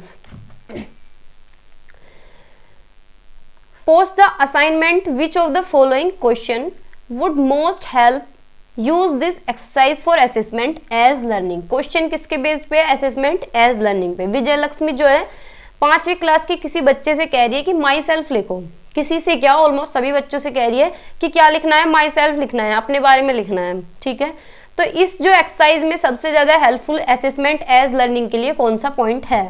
Assessment as learning क्या होता है, सेल्फ असेसमेंट, यानी खुद का आकलन करना। क्या होता है सेल्फ असेसमेंट। ठीक है, यानी खुद का आकलन करना, खुद को देखना कि हम कितना इंप्रूव कर रहे हैं, कितना नहीं कर रहे, है ना। बताइए तो कौन सा एक बढ़िया होगा इसमें से। ए ऑप्शन है, how are you and your best friend different from each other, compare your easy and find out. यानी आप और आपके जो फ्रेंड हैं एक दूसरे से कैसे अलग हैं, कंपेयर करें, देखें, खोजें। ठीक है। बी ऑप्शन है, using the given list of points check what all you have included and include the rest. यानी जो पॉइंट दी गई है, लिस्ट की जो लिस्ट दी गई है उसमें देखें कि क्या आपने इंक्लूड किया है, क्या इंक्लूड नहीं किया है। What is your most favourite activity, आपकी क्या मोस्ट फेवरेट एक्टिविटी है। या फिर how did you decide which thing about your self to include in the essay. यानी क्या है, आपने ये कैसे डिसाइड किया कि अपने बारे में जो लिखा है ये कैसे डिसाइड करिए कि ये इंक्लूड करना है मुझे एसे में। बताइए कौन सा एक ऑप्शन होगा। देखो भाई, माई सेल्फ लिखा जा रहा है तो माई सेल्फ अपने बारे में ही तो होता है, फ्रेंड के बारे में तो होता नहीं है कि अपने आप को कंपेयर करें फ्रेंड से, देखें कौन सा अच्छा है, ये तो होगा नहीं, है ना। अब कोई लिस्ट दे रहे हैं पॉइंट्स की, उसके बारे में देखना है कि कौन सा पॉइंट इंक्लूड किया है, कौन सा नहीं है, तो ये भी नहीं होगा, है ना। माई सेल्फ में कोई लिस्ट थोड़ी ना देते हैं। या फिर अपनी फेवरेट एक्टिविटी, चलो ये पॉइंट हो सकता था, लेकिन माई सेल्फ में सिर्फ एक ही चीज देखेंगे फेवरेट एक्टिविटी है। भाई ये पॉइंट सबसे बढ़िया है कि how did you decide which thing about your self. यानी आपने ये कैसे डिसाइड किया कि कौन सा पॉइंट मुझे अपने बारे में माई सेल्फ में लिखना है और कौन सा नहीं लिखना।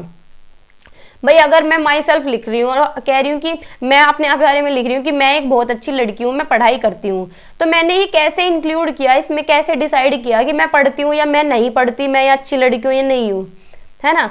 तो ये क्या है, ये खुद का आकलन हो रहा है, खुद के बारे में क्या है, सेल्फ असेसमेंट हो रहा है, अपना ही आकलन हो रहा है कि अगर मैंने ये पॉइंट लिखा है तो क्या मैं अच्छी लड़की हूँ, क्या मैं पढ़ती हूँ, क्या मैं नहीं पढ़ती। तो ये क्या है, सेल्फ असेसमेंट हो रहा है। ठीक है, तो डी ऑप्शन हमारा यहाँ पे करेक्ट है। ठीक है, आगे बताइए। नेक्स्ट क्वेश्चन है question number 82। What is the status according to the English language in the Indian constitution. बताइए इंग्लिश का क्या दर्जा है इंडियन कॉन्स्टिट्यूशन में। ये क्वेश्चन तो हम काफी बार पढ़ चुके हैं, है ना। हमने थ्योरी में पढ़ा था, जब क्वेश्चन करे थे तब भी पढ़ा था। क्या है इंग्लिश का दर्जा, फॉरेन लैंग्वेज है या फिर ऑफिशियल लैंग्वेज है या फिर एसोसिएट ऑफिशियल लैंग्वेज है या फिर इंडियन लैंग्वेज है। तो इंग्लिश का क्या स्टेटस है भाई, इंग्लिश क्या है, एसोसिएट ऑफिशियल लैंग्वेज है। क्या है, एसोसिएट ऑफिशियल लैंग्वेज है। ठीक है, आगे चलते हैं। नेक्स्ट क्वेश्चन बताइए क्वेश्चन नंबर 83। देखो कितना बड़ा क्वेश्चन है, कोई बात नहीं, पढ़ेंगे आराम आराम से। An English class was run with the objective, यानी एक उद्देश्य के साथ इंग्लिश की क्लास शुरू की गई। Student will be able to appropriate punctuation mark, यानी बच्चे क्या करें, स्टूडेंट क्या है, ये करें कि विराम चिन्ह देखें। विराम चिन्ह आपको देखने हैं कि हर एक क्वेश्चन में कहाँ विराम चिन्ह आना है, ये सारी विराम चिन्ह की नॉलेज के ऊपर है। ठीक है, विच of the following assessment is best align with the objective, यानी कौन सा सबसे बढ़िया आकलन होगा इस उद्देश्य में कि बच्चे क्या है, जानते हैं, कर सकते हैं, सीख सकते हैं विराम चिन्ह, अप्रोप्रिएट यूज कर सकते हैं विराम चिन्हों का, पंक्चुएशन मार्क का। ठीक है, तो बताइए, पढ़ते हैं ऑप्शंस को। Ask student to punctuate the following, बच्चों से कहें कि तुम्हें पंक्चुएट करना है यानी विराम चिन्ह लगाने हैं पूरे में। Ramesh loves eating ice cream and he also enjoy pizza pasta and other such items, यानी रमेश को क्या है, आइसक्रीम खाना पसंद है, पिज्जा खाना, पास्ता। तो इसमें पूरे में पंक्चुएशन करनी है क्योंकि कहीं भी इसमें कॉमा वगैरह नहीं दिया गया। ठीक है भाई, ये एक्टिविटी अच्छी होगी, ये उद्देश्य अच्छा है। या फिर ask student to identify punctuation mark in the following, के बच्चों से कहें कि इसमें पंक्चुएशन मार्क को आइडेंटिफाई करना है, देखना है कि कहाँ कहाँ पंक्चुएशन मार्क हैं। Radha reached school late, she ran up the stairs, reached her classroom and asked may I come in, ये पूरा सेंटेंस है। सी ऑप्शन है pair student and ask them to act out the following with the right one, यानी right tone. बच्चे क्या है, बच्चों का पेयर बनाए, समूह करें, समूह बनाए और बच्चों से कहें कि राइट टोन में तुम्हें यूज करना है, अच्छे साउंड के साथ। May I go to watch the movie? No, no, you may not. Finish your homework, eat your dinner and go to sleep. या फिर डी ऑप्शन है ask student to list the rules in using full stop, यानी एक list बनाए जिसमें कि full stop हो, comma हो, क्वेश्चन मार्क हो। तो बताइए कौन सा एक उद्देश्य बढ़िया है बच्चों को पंक्चुएशन मार्क सिखाने का। भाई क्या है, लिस्ट बना दें रूल्स की, तो इस तरह के ऑप्शन पे तो हम जाते ही नहीं है जहाँ पे लिस्ट तैयार हो रही है पूरी रूल्स की, याद करे जा रहे हैं, ड्रिल करा जा रहा है, प्रैक्टिस करी जा रही है ना। तो इस तरह के ऑप्शन से तो हमें दूर ही जाना है कि बच्चों का पेयर बना दिए जिससे कि वो राइट टोन में बोल सकें, तो उनसे पंक्चुएशन मार्क आएंगे, या फिर बच्चे आइडेंटिफाई करें, या फिर बच्चे खुद से पंक्चुएट करें। भाई सबसे बढ़िया ऑप्शन ये है कि बच्चे क्या है, खुद इसमें पंक्चुएशन लगाएंगे। पूरा सेंटेंस लिख के दे दिया, टीचर बोले कि इसमें तुम्हें पंक्चुएशन यूज करने हैं, ठीक है, तो वही तो अच्छा होगा जब बच्चे खुद करके सीखेंगे, है ना। इसमें तो क्या है, आइडेंटिफाई करना है, इसमें राइट टोन में बोल के दिखाने हैं, और इसमें पूरी लिस्ट दी गई है। लेकिन ए ऑप्शन ऐसा है जिसमें टीचर क्या कह रही है कि पंक्चुएट द फॉलोइंग, यानी पूरे में विराम चिन्ह लगाओ। कैसे कैसे लगाने हैं कि Ramesh love eating ice cream, he also enjoy pizza, comma लगाएंगे pasta and other such items. तो इस तरह से क्या है, बच्चा पूरे में पंक्चुएशन करेगा। तो ये क्या है, सबसे बेस्ट स्ट्रेटेजी है, ठीक है। तो ए ऑप्शन हमारा करेक्ट है, ठीक है। देखो क्वेश्चन कितना बड़ा था, है ना, बेवजह तो दे रखी थी, इतनी राम का था। क्वेश्चन नंबर 84, बताइए a teacher uses an online program. Teacher क्या है, ऑनलाइन प्रोग्राम करा रही है, जहां पे वर्ड्स क्या है, पहले फर्स्ट रीड स्लोली, पहले क्या है, शब्दों को पढ़ा जा रहा है, स्लोली हाईलाइट किए जा रहे हैं उनके साउंड्स को, और फिर थोड़ा तेज पढ़ा जा रहा है, लेकिन देन एट नॉर्मल स्पीड में पढ़ा जा रहा है। तो for which of the following can tool B best used, यानी कौन सा एक तरीका इसमें से बेस्ट है इसके लिए। कॉम्प्रीहेंशन या फिर ब्लेंडिंग या फिर वोकेबलरी या फिर प्रोसोडी। तो बताइए कौन सा एक ऑप्शन होगा। देखो भाई क्या होता है, ऑनलाइन प्रोग्राम होता है, जैसे कोई भी ऑनलाइन टीचिंग है, और उसके साथ क्या है, हम मिक्स कर दें ऑफलाइन टीचिंग को या फिर नॉर्मल टीचिंग को। भाई नॉर्मल टीचिंग लिख देती हूँ मैं, या ऑफलाइन लिख दो। तो इन दोनों का जब मिश्रण हो जाता है तो ये होती है ब्लेंडिंग। क्या होती है, ये ब्लेंडिंग, ठीक है। तो ये ऑप्शन बहुत ज्यादा रिपीटेड है और ये क्वेश्चन बहुत ज्यादा रिपीटेड है। क्या है, ऑनलाइन प्रोग्राम में जहाँ पे वर्ड्स यूज किए जा रहे हैं, स्लोली भी हाईलाइट किए जा रहे हैं, साउंड यूज की जा रही है, फिर फास्टर यूज किए जा रहे हैं, फिर नॉर्मल स्पीड में यूज कर रहे हैं, यानी ऑनलाइन और ऑफलाइन का मिश्रित हो रहा है, ठीक है। तो यहाँ पे क्या हो रही है, ब्लेंडिंग हो रही है। क्या हो रही है, ब्लेंडिंग क्या होती है, ऑनलाइन के साथ किसी भी नॉर्मल टीचिंग को मिक्स कर देना, ठीक है। तो बी ऑप्शन हमारा करेक्ट है। आगे बताइए, नेक्स्ट क्वेश्चन है क्वेश्चन नंबर 85।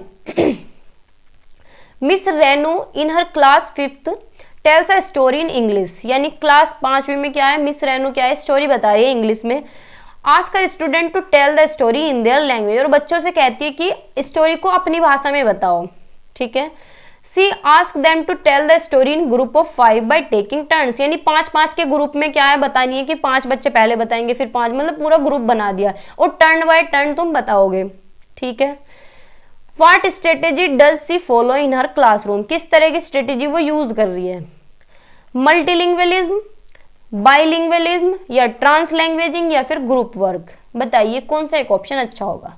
क्या है, इंग्लिश में बता रही है, फिर उसे ट्रांसलेट कर रहे हैं बच्चे, ट्रांसलेट करके बता रहे हैं, ठीक है। तो क्या चल रहा है यहाँ पे क्या है, ट्रांसलैंग्वेजिंग हो रही है, यानी अनुवाद हो रहा है। टीचर क्या है, इंग्लिश में बता रही है, बच्चों को स्टोरी सुना रही है, बच्चे अपनी भाषा में सुना रहे हैं, ठीक है, 5-5 का ग्रुप बना रही है। तो ये क्या है, लैंग्वेज की ट्रांसलेट हो रहा है, लैंग्वेज का, ठीक है, अनुवाद हो रहा है भाषा का, ठीक है। तो सी ऑप्शन हमारा यहाँ पे करेक्ट है। नेक्स्ट क्वेश्चन बताइए, question number 86। Which pedagogy recognize the primary to children's experience, यानी कौन सी एक शिक्षण शास्त्र, कौन सा एक तरीका है जो कि जिसमें बच्चों के अनुभव को ध्यान में रखा जाता है, उनकी आवाज को ध्यान में रखा जाता है, बच्चों की सक्रिय भागीदारी को ध्यान में रखा जाता है, ठीक है। This kind of pedagogy requires, इस तरह की पेडागोजी की रिक्वायरमेंट है, क्योंकि क्या होता है, इसमें बच्चे को ध्यान में रखा जाता है, उसकी साइकोलॉजी, उसका डेवलपमेंट, उसके इंटरेस्ट को ध्यान में रख के किया जाता है जो भी करते हैं। तो ये क्या कहलाता है बताइए, जिसमें बच्चे को केंद्र में रखा जाता है, बच्चे के एक्सपीरियंसेस को, उसकी वॉइस को, बच्चे का एक्टिव पार्टिसिपेशन हो, बच्चे का डेवलपमेंट, बच्चे की इंटरेस्ट, रुचि, सारी चीज ध्यान में रखी जा रही है। तो क्या है, ये लर्नर है, यानी खुद बच्चा है, या फिर चाइल्ड सेंटर्ड है, या फिर टीचर सेंटर्ड है, या फिर एलाबोरेटिव है। तो बताइए, देखो क्या है ये, चाइल्ड सेंटर्ड है क्योंकि बच्चे को ध्यान में रखा जा रहा है, बच्चे की सारी चीज इसमें ध्यान में रखी जा रही है, बच्चे का एक्सपीरियंस है, बच्चे की आवाज है, बच्चे का एक्टिव पार्टिसिपेशन है, उसका डेवलपमेंट है, उसका इंटरेस्ट है, तो ये क्या है, चाइल्ड सेंटर्ड क्लासरूम है, चाइल्ड सेंटर्ड पेडागोजी है, ठीक है, बाल केंद्रित शिक्षा शास्त्र, ठीक है, तो बी ऑप्शन हमारा करेक्ट है। नेक्स्ट क्वेश्चन बताइए, question number 87, critical pedagogy firmly believes that, बताइए क्रिटिकल पेडागोजी के बारे में। क्रिटिकल पेडागोजी भी ऐसी होती है जैसे कि चाइल्ड सेंटर्ड पेडागोजी है, ठीक है। ए ऑप्शन है, what children learn out of school is irrelevant, यानी जो बच्चे स्कूल से बाहर सीखते हैं वो इररेलेवेंट है, उसका कोई मतलब नहीं है, निरर्थक है बिल्कुल। ऐसा तो नहीं है भाई, बाहर से भी सीखते हैं बच्चे, घर से भी सीखते हैं, स्कूल से भी सीखते हैं, सभी जगह से सीखते हैं, बच्चे हो क्या हम भी हो। The experiences and perception of learners are important, यानी बच्चों के जो एक्सपीरियंस है, बच्चों के जो अनुभव है और बच्चों का जो दृष्टिकोण है वो काफ़ी इंपॉर्टेंट है, वो महत्वपूर्ण है। या फिर अ teacher should always lead the classroom interaction, कि टीचर ही हमेशा क्लासरूम को लीड करेगा। भाई ऐसा नहीं है कि क्लासरूम के इंस्ट्रक्शन टीचर पे बेस्ड हो, तो ये तो टीचर सेंटर्ड मेथड होता है, ये तो कभी भी अच्छा नहीं होता। The learners need not reason independently, बच्चे क्या है, बिल्कुल भी तर्क नहीं लगा सकते इंडिपेंडेंटली, तो तर्क नहीं लगा सकते तो ये भी चाइल्ड सेंटर्ड नहीं है, ये भी क्रिटिकल पेडागोजी नहीं है। Critical pedagogy child centred pedagogy की तरह ही होती है, जहाँ पे बच्चों के एक्सपीरियंस, बच्चों के परसेप्शन को ध्यान में रखा जाता है, वो इंपॉर्टेंट होते हैं, ठीक है, यानी बच्चों के अनुभव और बच्चों के क्या है, परसेप्शन, ठीक है, तो बी ऑप्शन हमारा ठीक है।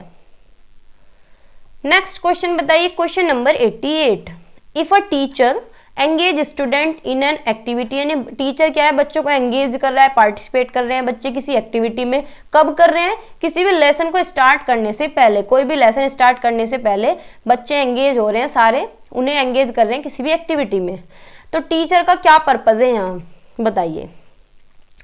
Divert the attention of the student, कि बच्चों का ध्यान भंग कर रहे हैं, वो डाइवर्ट कर रहे हैं। या फिर discipline the student before the lesson begins, यानी बच्चों को पाठ शुरू होने से पहले सभी लोग शांत हो जाएं, pin drop silence should be here, है ना।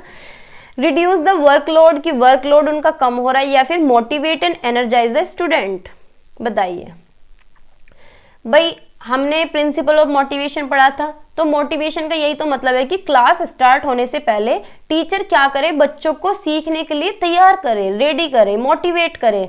तो यही तो मतलब है इसका कि एक्टिविटी क्यों कराई जा रही है, जिससे कि बच्चे क्या है, मोटिवेट हो जाएं, एनर्जाइज हो जाएं, कि बच्चों को मजा आए सीखने में, वो इंटरेस्ट लें, ठीक है, तो डी ऑप्शन हमारा करेक्ट है, ठीक है, बाकी सारे गलत हैं।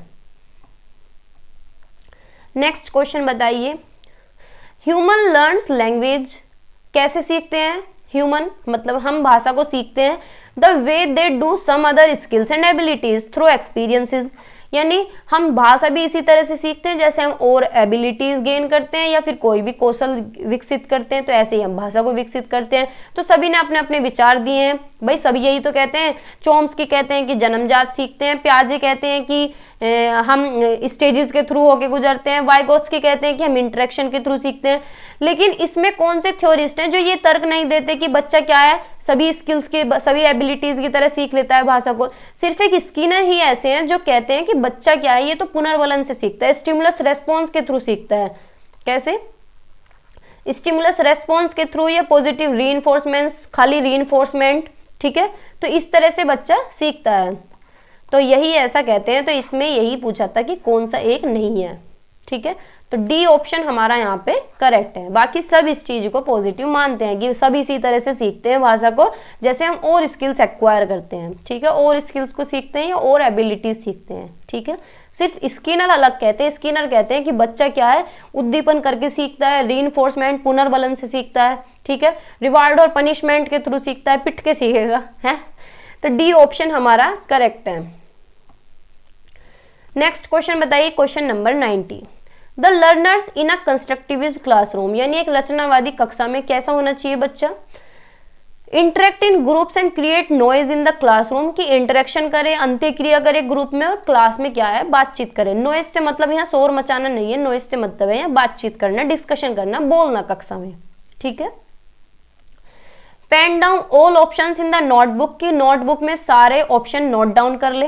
पेन डाउन का मतलब नोट डाउन ही कर ले ब्लैक बोर्ड से जैसे भी।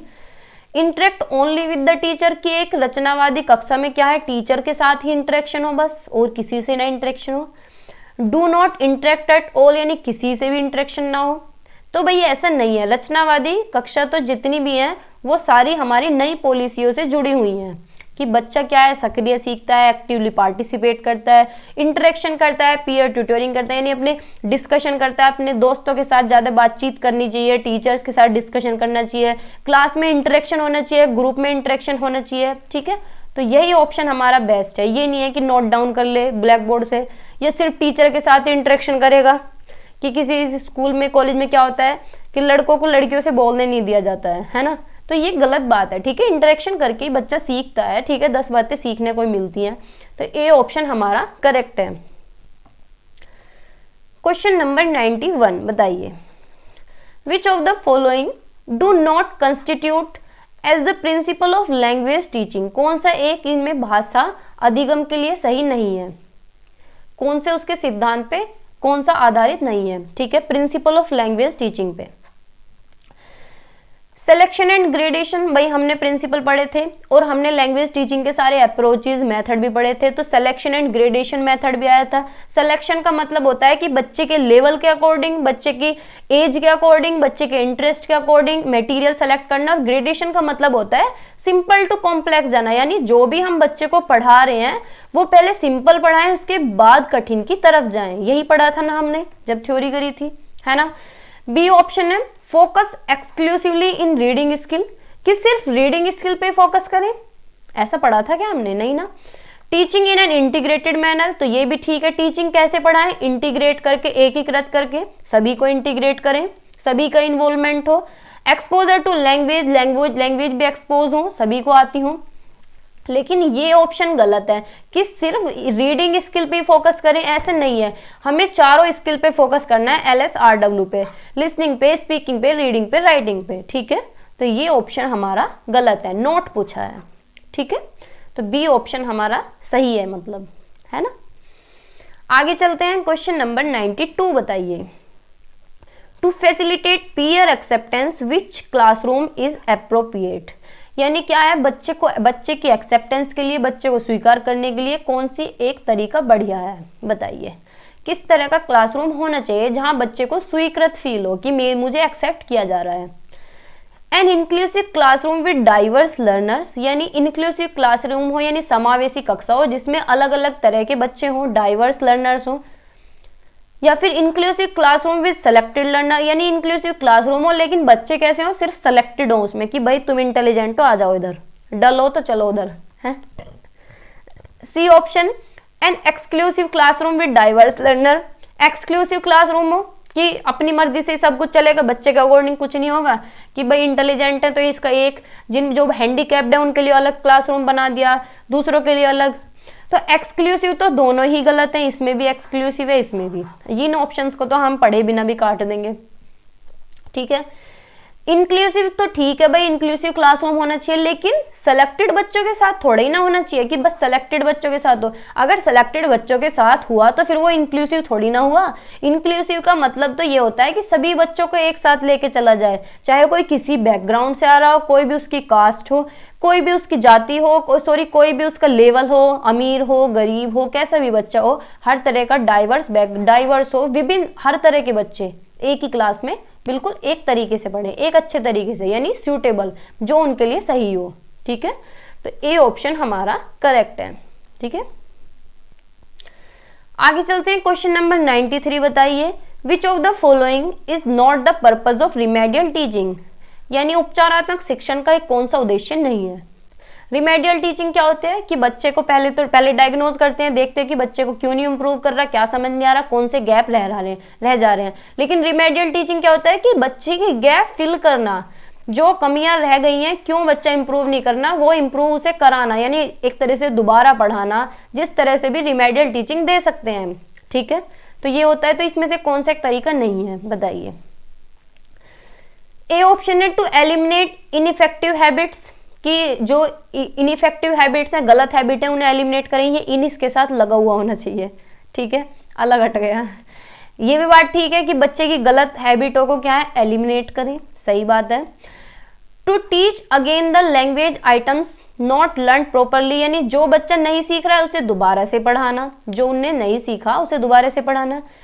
To make learners learn by drilling, कि बच्चे को रटवाएं, या फिर to arise learners interest in learning with stimulating approach, कि क्या है, बच्चे के इंटरेस्ट को अराइज करें, बच्चे का इंटरेस्ट डेवलप हो, बच्चा सीखे। तो ये बात भी ठीक है। ये भी ठीक है कि जो उसे नहीं समझ आ रहा दोबारा से पढ़ाएं। ये भी ठीक है जो उसकी गलत आदतें हैं उन्हें हटाएं। लेकिन ये गलत है कि बच्चे को क्या है, ड्रिलिंग कराएं यानी रटवाएं। तो ये ऑप्शन हमारा गलत है। ठीक है, अगर रटवा नहीं है तो रिमेडियल टीचिंग क्यों देंगे, कहेंगे कि ये बुक पकड़ रट्टा मार ले, है ना। तो सी ऑप्शन हमारा करेक्ट है। नेक्स्ट क्वेश्चन बताइए, क्वेश्चन नंबर 94।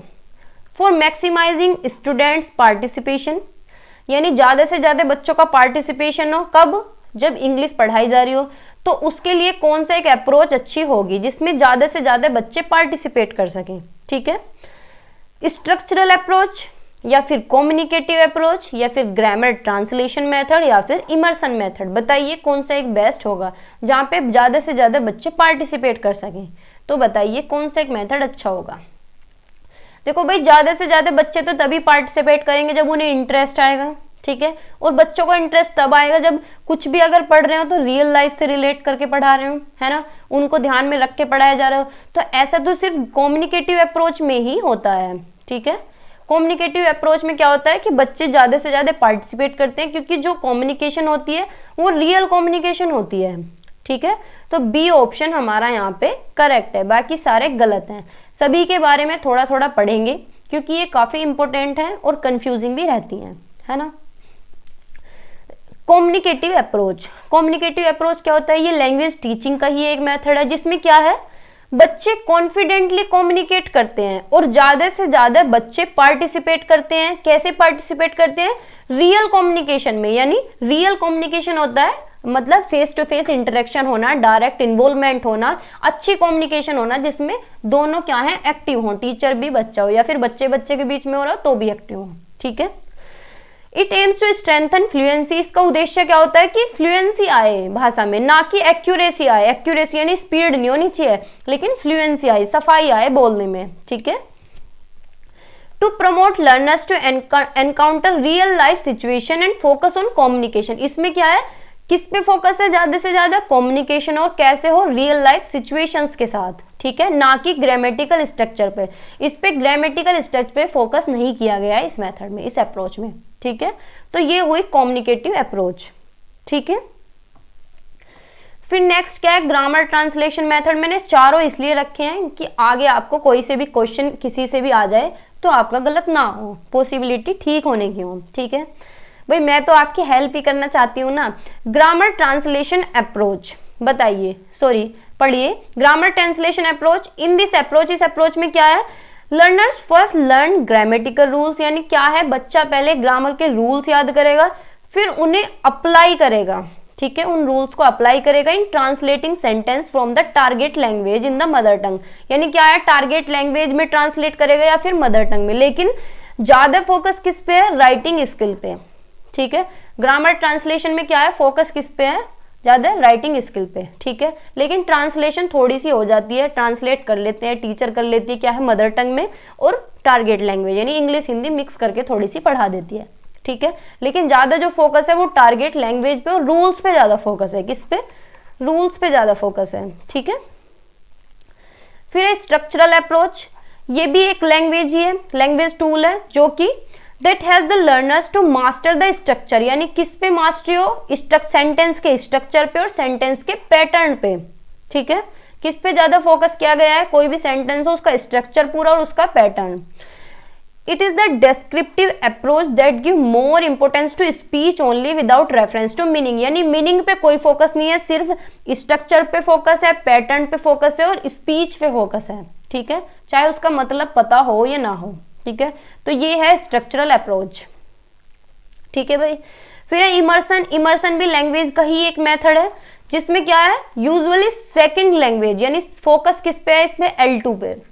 ठीक है, the central characteristic of immersion is the teaching of language content and culture in combination without the use of student first language, यानी इसमें फर्स्ट लैंग्वेज का कोई combination नहीं है, कोई यूज नहीं है, सिर्फ ज्यादा फोकस जो है किस पे, सेकंड लैंग्वेज पे फोकस है।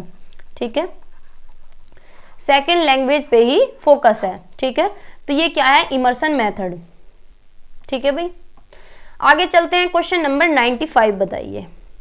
If a teacher wants to cater to learning style of all children she should, अगर टीचर चाहता है सभी बच्चों के लर्निंग स्टाइल को जानना, कि सभी की नीड पूरी हो, सभी के लर्निंग स्टाइल को मैं समझ सकूं, कैटर कर सकूं, कि जिसको जिस तरह से समझ आ रहा है उस तरह से पढ़ाया जाए, तो क्या करना होगा, advise children to join co curricular activities to show their talent and learning style, यानी बच्चों को क्या है, एडवाइज करें कि भाई तुम को करिकुलर एक्टिविटीज यानी बाहर की जो एक्टिविटीज हैं उन्हें ज्वाइन कर लो, जहां तुम अपना टैलेंट दिखा सको और अपना लर्निंग स्टाइल शो कर सको।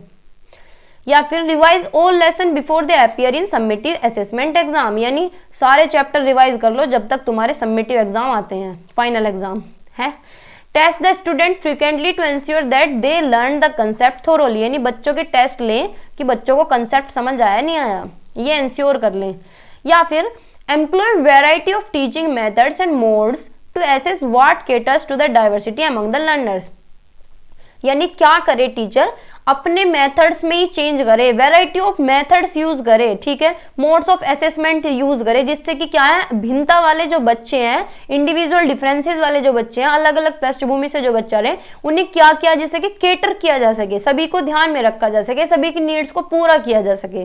तो यही ऑप्शन हमारा बेस्ट है। ठीक है, तो डी ऑप्शन हमारा करेक्ट है कि बच्चों के अकॉर्डिंग ही टीचर को अपना क्या है, मेथड चेंज कर लेना चाहिए। ठीक है, तभी उनके नीड्स को कैटर कर सकता है।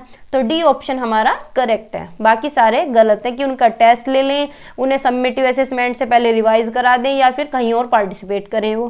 ठीक है, तो डी ऑप्शन करेक्ट है। नेक्स्ट क्वेश्चन बताइए, question number 96। Which of the following is the most effective teaching strategy in a language classroom, यानी भाषा की कक्षा में कौन सा एक इफेक्टिव तरीका है, कौन सी एक इफेक्टिव स्ट्रेटेजी है। Laying emphasis on correct pronunciation की बिल्कुल शुद्ध बोल सके, करेक्ट प्रोनाउंसिएशन हो उस पर जोर दें। Reading literature allowed from a book, यानी लिटरेचर को तेज तेज पढ़वाएं। या फिर emphasis on reading with correct pronunciation and expression की ज्यादा जोर दें करेक्ट प्रोनाउंसिएशन पे और एक्सप्रेशन पे। या फिर discussing a topic of learners interest and focus on vocabulary in context, यानी डिस्कस करें बच्चे की रुचि का टॉपिक जिसमें बच्चे को इंटरेस्ट आता है, फोकस किस पे करें, वोकैब पे। और कैसी होनी चाहिए वोकैब, कंटेक्स्ट में, यानी संदर्भ से जुड़ी हो और बच्चे की रुचि के अकॉर्डिंग टॉपिक हो।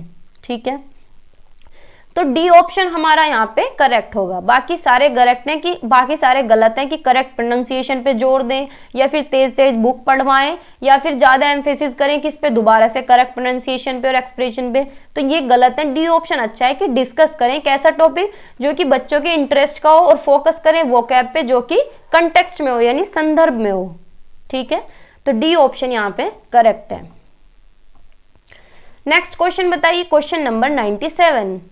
Learners can be motivated to learn and master a subject when they, बच्चा कब सीखने के लिए मोटिवेटेड रहता है या किसी भी सब्जेक्ट पे मास्टरी करने के लिए, तब, यानी ऑप्शंस पढ़ेंगे।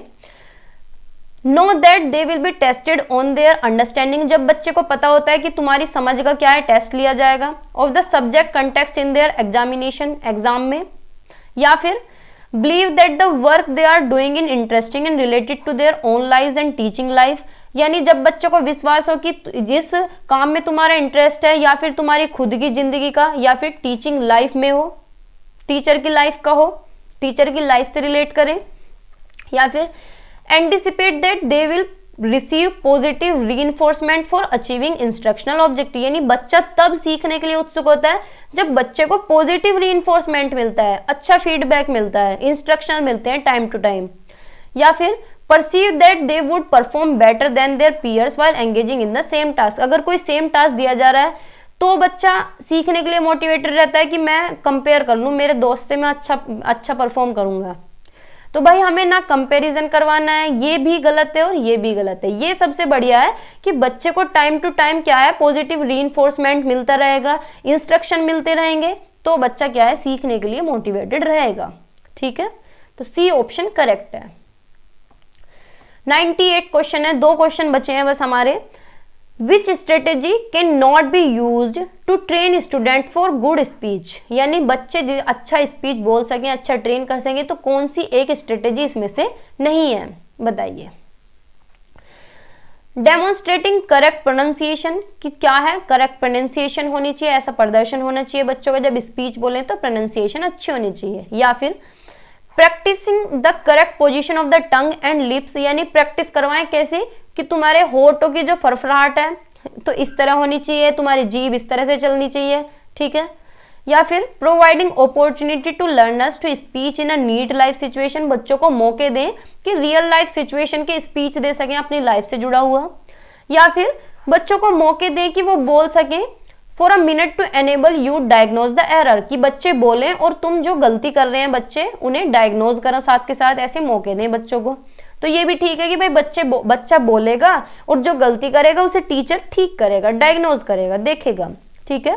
या फिर बच्चे अपनी लाइफ सिचुएशन को पुट आउट करें, ऐसे मौके दें, ये भी ठीक है। ये भी ठीक है चलो कि डेमोन्स्ट्रेट करें करेक्ट प्रोनाउंसिएशन पे, वैसे तो ये ऑप्शन सही नहीं है लेकिन इसके अकॉर्डिंग ठीक है, ये वाला ज्यादा गलत है कि भाई उन्हें क्या प्रैक्टिस कराएं, क्या ठीक करवाएं, उनकी लिपसिंग ठीक करवाएं, उनकी टंग ठीक करवाएं, तो ये ऑप्शन गलत है ना। तो ये ऑप्शन हमारा गलत है, ठीक है। बी ऑप्शन यहाँ पे करेक्ट है क्योंकि गलत पूछा है, ठीक है। आगे चलते हैं, सेकंड लास्ट क्वेश्चन है, बताइए। लैंग्वेज इज, भाषा क्या है, अ सिस्टम ऑफ सिस्टम्स, कल हमने पढ़ा था 2 बार, देखो ये ना तीसरी बार क्वेश्चन रिपीट हो चुका है, ठीक है, और मैं सारे सेट्स करा रही हूँ, देखो तो आप ये देख सकते हैं कि हर सेट में ये क्वेश्चन आया है ना। लैंग्वेज क्या है, सिस्टम ऑफ सिस्टम्स है, यानी व्यवस्थाओं की व्यवस्था है, इसके अंदर साउंड्स भी आ जाते हैं, फोनिक्स भी आ जाते हैं, ग्रामेटिकल स्ट्रक्चर भी आ जाते हैं, सारा लॉजिकल सिस्टम भी इसके अंदर आ जाता है, not a rule govern system या फिर अ ग्रामर रूल सेट, तो सभी चीज इसके अंदर आ जाती है। लैंग्वेज क्या है, अ सिस्टम्स ऑफ सिस्टम्स है, ठीक है।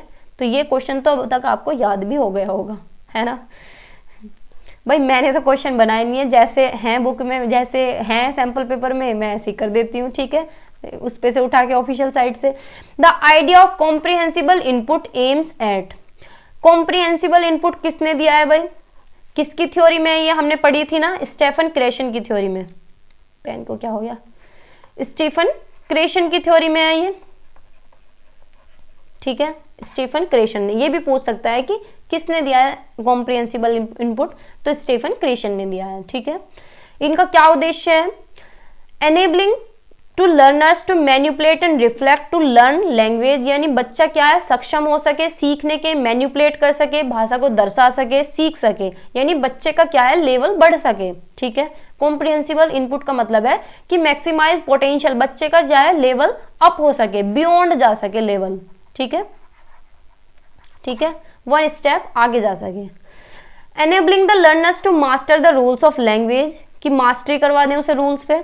या फिर compelling the learners to move beyond the given output, यानी बच्चे को क्या है, जबरदस्ती करवाएं, जबरदस्ती उसे आगे पहुंचाएं, कंपेल करें, उसे धकेलें आगे, ठीक है।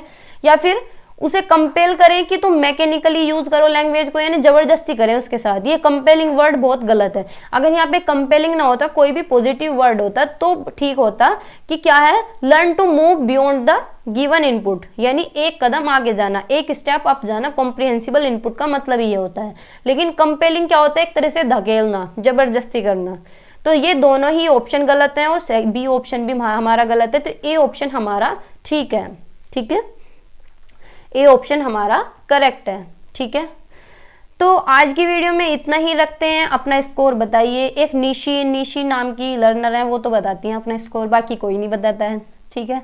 भाई मत बताओ, कोई बात नहीं, एग्जाम में तो बताओगे ही हैं कोई बात नहीं, चलो बताना चाहो तो बता देना, नहीं तो कोई बात नहीं, अगर आपने पूरी देखी है, ठीक है। लेकिन एक एक क्वेश्चन इंपॉर्टेंट है, आप सारी देखते हैं तो आपको कुछ ना कुछ फायदा ही मिलेगा, क्योंकि एक क्वेश्चन से हमारे 4 क्वेश्चन क्लियर हो सकते हैं, क्योंकि अगली बार पता नहीं क्या पूछ ले, है ना। तो पूरे क्वेश्चन का कंसेप्ट क्लियर होना चाहिए, यही तो उद्देश्य होता है पढ़ने का, नहीं तो क्वेश्चन तो खुद भी सोल्व कर सकते हैं, है ना।